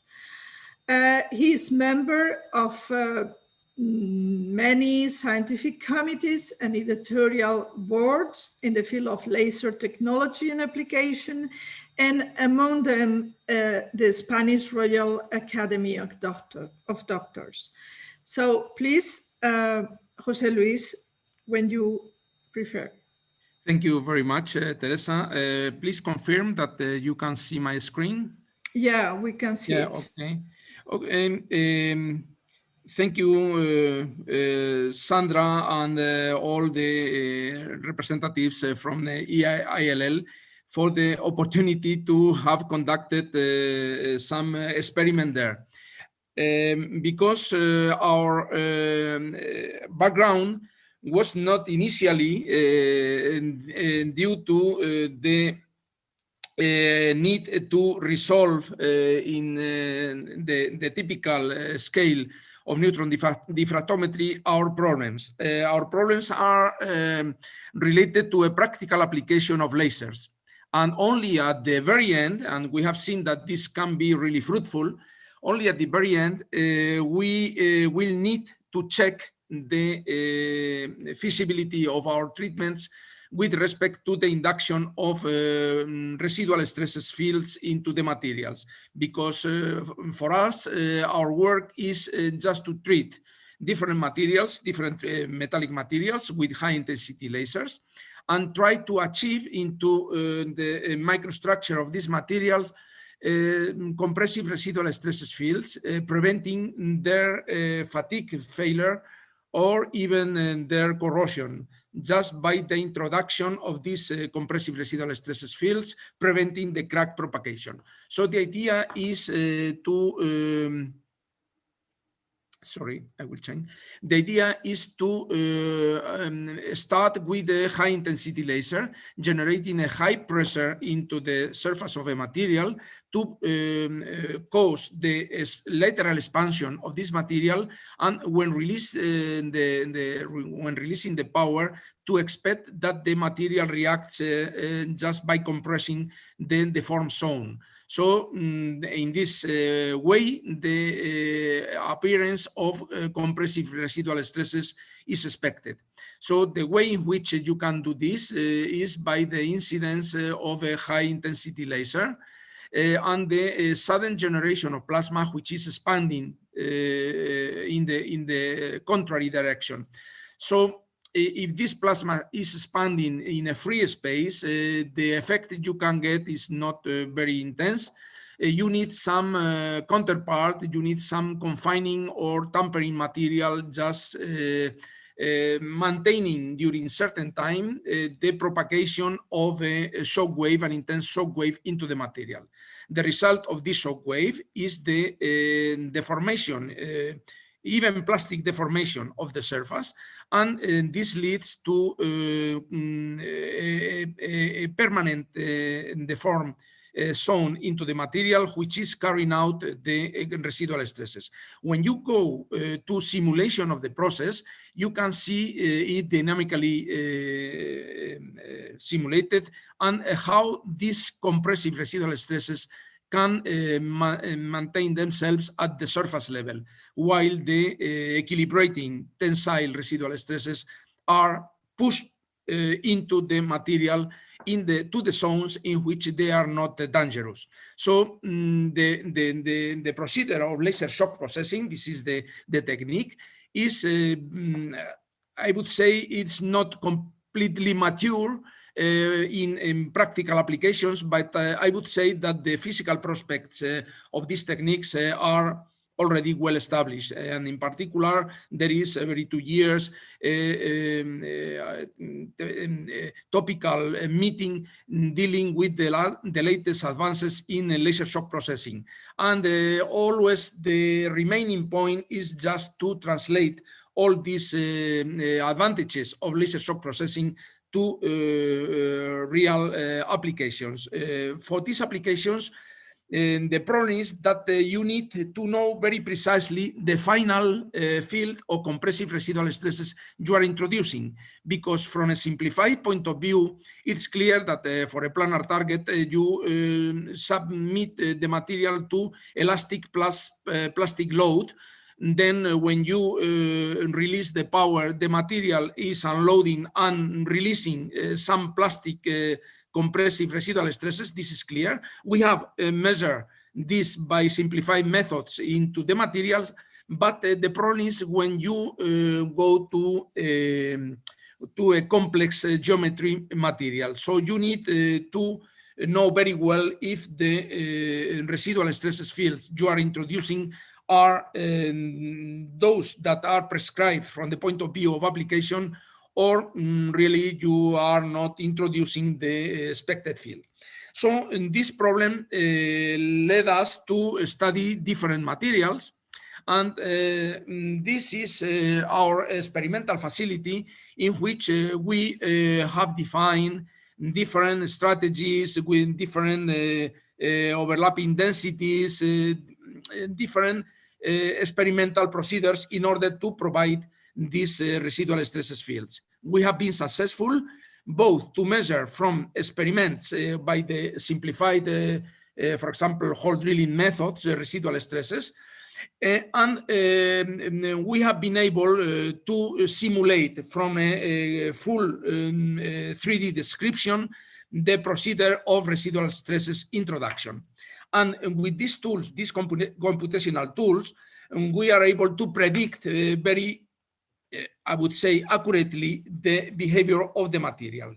But sometimes, provided we are successful in obtaining these fields of compressive residual stresses, we need some experimental validation of these results, and this is not easy because the literature, unfortunately, is not very extensive in checking the experimental results obtained by laser shock processing against the numerical results. There are a growing number of papers dealing with this, but finally, depending on the materials and depending on the degree of accuracy you use, the simulations are not always very reliable. So this is an open point that must be addressed.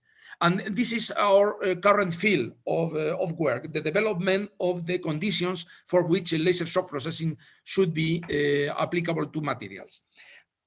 One important point that we found in one of our research was the stability of the compressive residual stress fields, because the treatment is intended to provide the material a certain resistance to different kinds of agents during the work cycle, in particular corrosion and thermal cycling.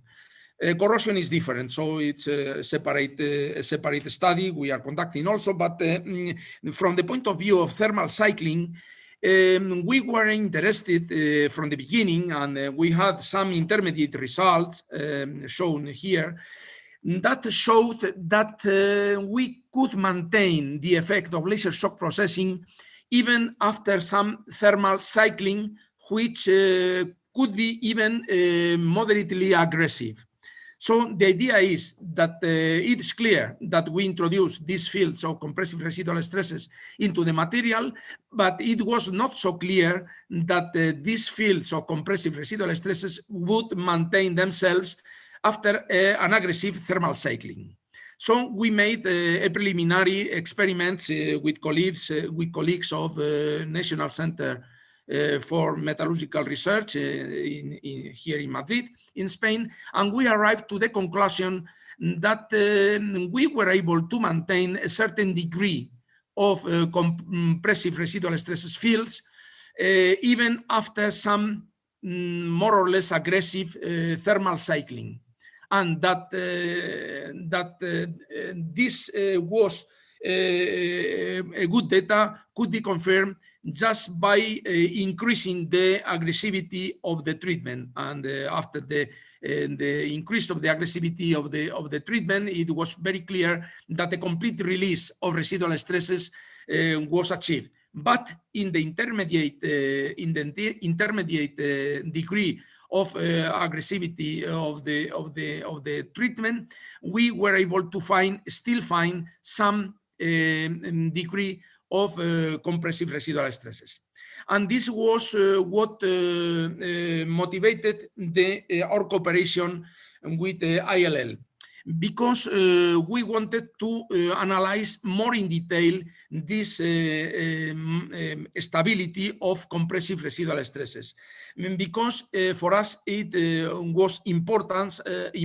One of the features that Sandra, for example, has pointed out is the three-dimensionality of both the residual stresses fields and the direction, so the complete residual stress tensor. So this motivated us to go to ILL and to run with the help of researchers there an experimental campaign. And by means of this experimental campaign, our hope was to initially, of course, the study is under course, it's not a closed study for the moment, but at least just to be able to match the results we obtained by neutron diffractometry to previous results obtained by hole drilling or XRD results. We performed and the results, we obtained the results in these two transmission and reflection configurations. We obtained finally, I will not take much more time, we obtained these final results. That is a suitable matching of neutron measurements which are reliable in our case, in this sample of titanium alloy, for samples of 500 micron and beyond. We expect residual stresses even further than 1 millimeter. And the match of these residual stresses with respect to first hole drilling results, which are the previous, the original results we obtained, and with XRD diffraction results, we have at least obtained some correlation, not good enough, I would say, that allows us just to use the and make a little more perfect the use of neutrons in the future in order to match these results. But the results are really very encouraging, because we have demonstrated that the residual stresses field can be easily demonstrated by the three procedures: hole drilling, X-ray diffraction, and neutron diffraction, in the same way, with fairly good correlation. And what is much more important, that these results show the stability or permanence of residual stresses when we measure samples that have been subject to a thermal cycle.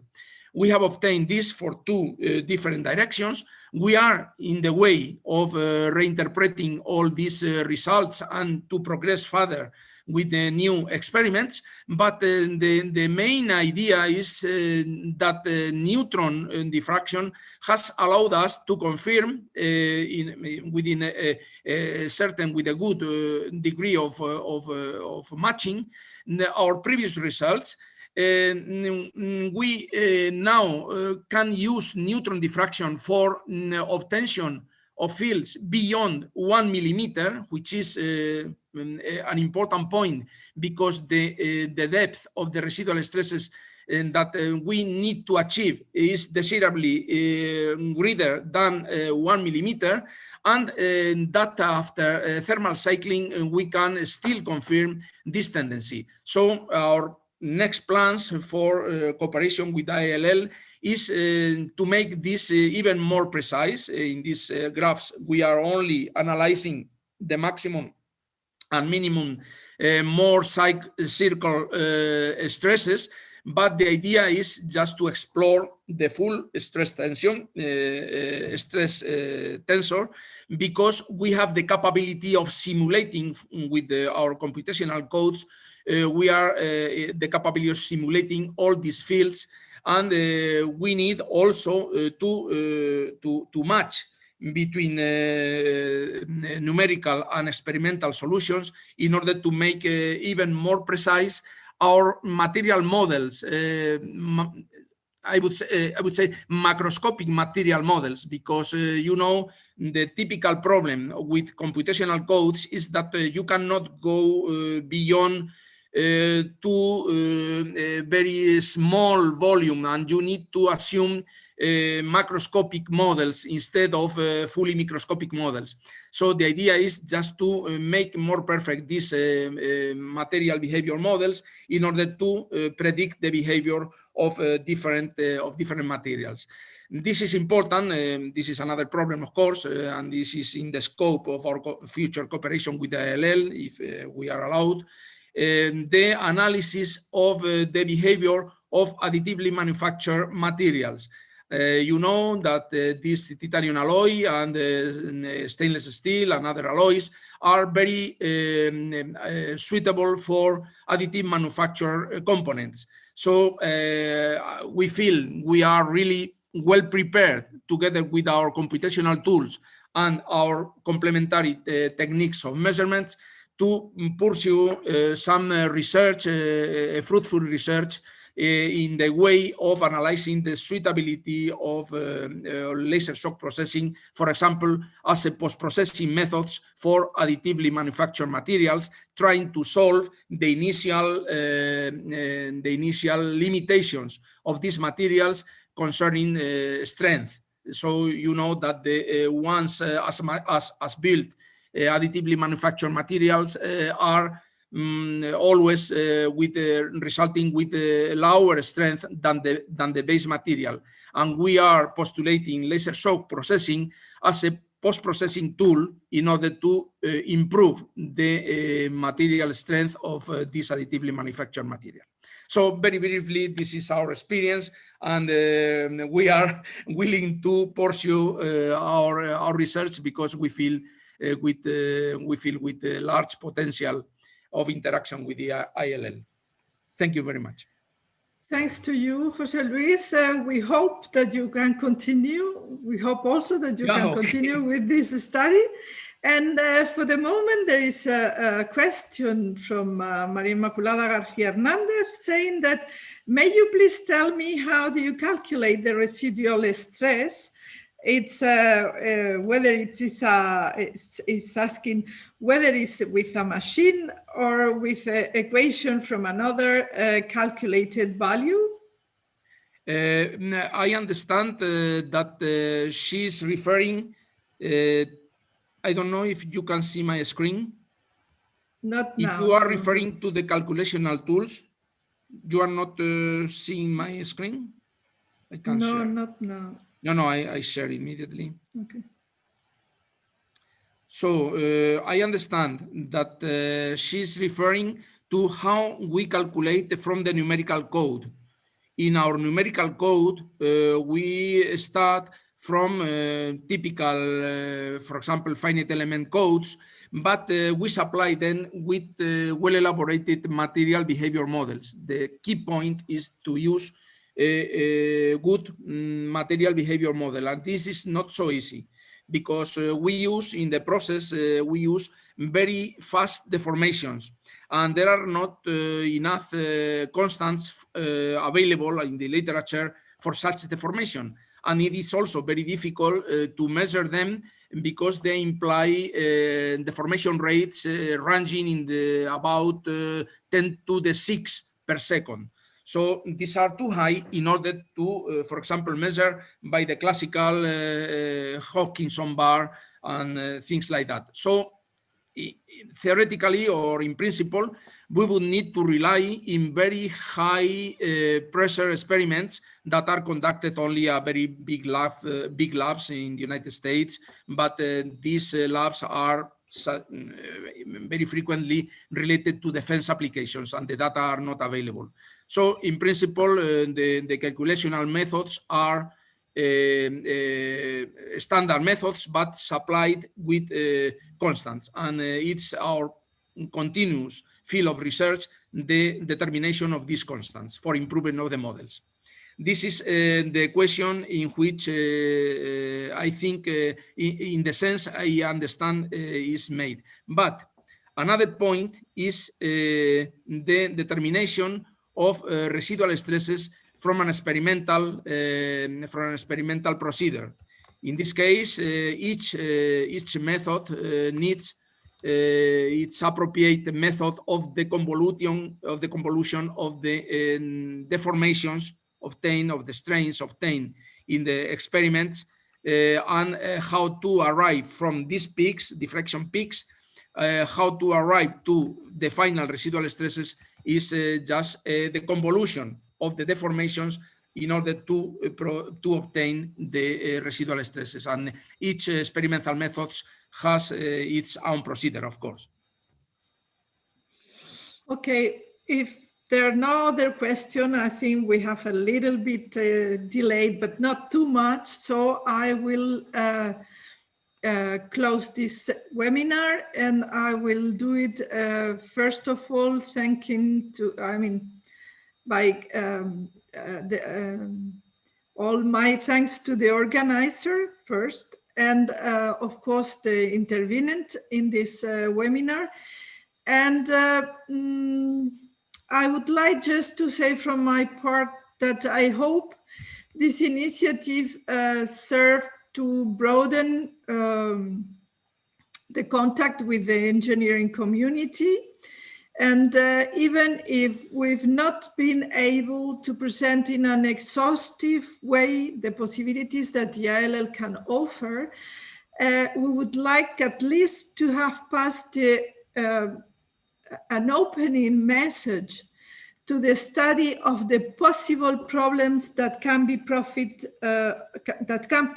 of the use of neutron technique, and to stress that the access to the ILL techniques is not at all reserved for regular or experienced users, but we can help newcomers from the very beginning until the end of this study.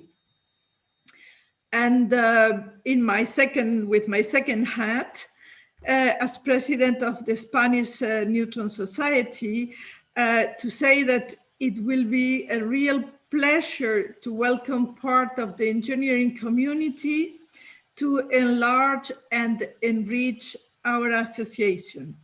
So thanks again, and welcome to ILL and to CETEN. Okay, thank you very much, Teresa. I would like also to say some closing words on behalf of our Vice-Rector, which has needed to left. I would like to give a special thanks to all the ILL organizations, all the authorities, and all the technical staff that has shown very clearly the possibilities of the facility and shown the way for which the cooperation can be fruitful. Also to the Spanish authorities, in particular here, Manuel, for their support that has made possible the celebration of this event.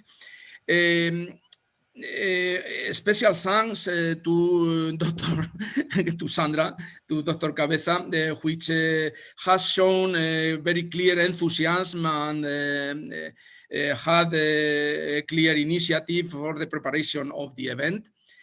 Of course, many thanks to Steph, Jose Maria, and Anna, who has made possible in practice the event.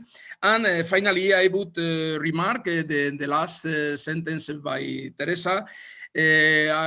We also hope that this is a first step in the formal cooperation between UPM and ELL, provided that the previous cooperations have not been really formal, but really real, excuse for the redundancy, because we have approached each other in order to solve real problems. But I hope that starting now and from now on, the cooperation is fruitful.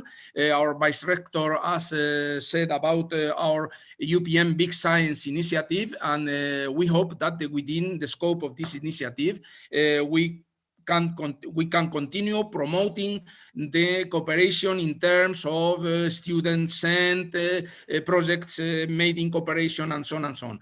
And for the rest of attendants, thank you also very much for your attendance to the event. This event is made for you.